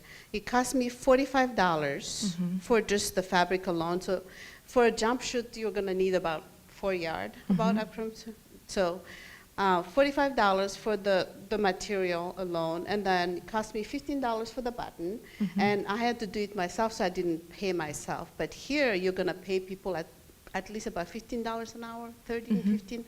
So that would come out about what, 65, 75? So you have to price your product around 120, 150 to be able to profitable. So have you looked at all that cost? Yeah, so I'm actually working with a sewing company in Northeast Minneapolis called A&A Sewing. We have a prototype underway that wasn't ready. I'm not happy with it quite to show it yet. But based on their figures, our COGS would be $50 per jumpsuit. We would retail for $185, which would give us a 73% profit margin. In the apparel industry, you want to have at least 67% profit margin if you plan to do wholesale, which is something I want to implement in year 2. Given our size range being more expanded, we would require 2 grades of patterns, which is basically 2 sets of patterning because they are so vastly different from the extra small through the 5X. So our COGS were based on a minimum order quantity of 200 units per size grade, so 400 units total for like the denim, 400 for the black, 400, you know, like that. So that would give us a 73% profit margin, and then my estimate is to wholesale it for $90 to $100. That would give me a 45 to 50% profit margin, and our wholesale partners would make 50 to 55%. I'm just interested in, so you're in research development phase right now, so I'm just interested in what kind of some new things you've learned in the research and development. Like, have you heard anything from your potential customers that you weren't expecting? Just give me some insight into how that's been going. Yeah, so most of our research so far has been very anecdotal. Everybody that I've shared this with has been overwhelmingly super excited, and the first thing they tell me is, you know what I hate about jumpsuits? And I'm there with my little notebook taking notes of everything that they tell me, and there are a lot of those common themes of the fit issues, because I think, you know, off-the-rack stuff is just generally not made to fit most bodies, you know. And I think that what I'm planning to do is, through the research project with the Goldstein Museum, host these fitting events where women can come through and get fitted, and we'll use those as in-person opportunities to survey people, get really quantitative data and feedback, and really understand what people are looking for. And as we go through the development phase, I think I know what people want, but I really want to rely on that data, and that's going to be the quantitative and the qualitative will be equally as important there.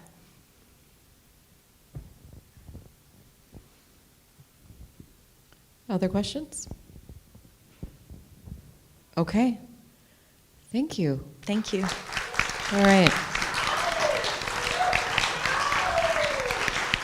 Well, thanks everyone. That is it. We have, you've heard all 10 pitches, the QR codes back up on the screen and on the board. Now's the time to vote. You've heard all 10. Judges, thanks so much. We'll see you all tomorrow. And those of you who are here and watching, we appreciate your time. The next round of voting goes through August 4th.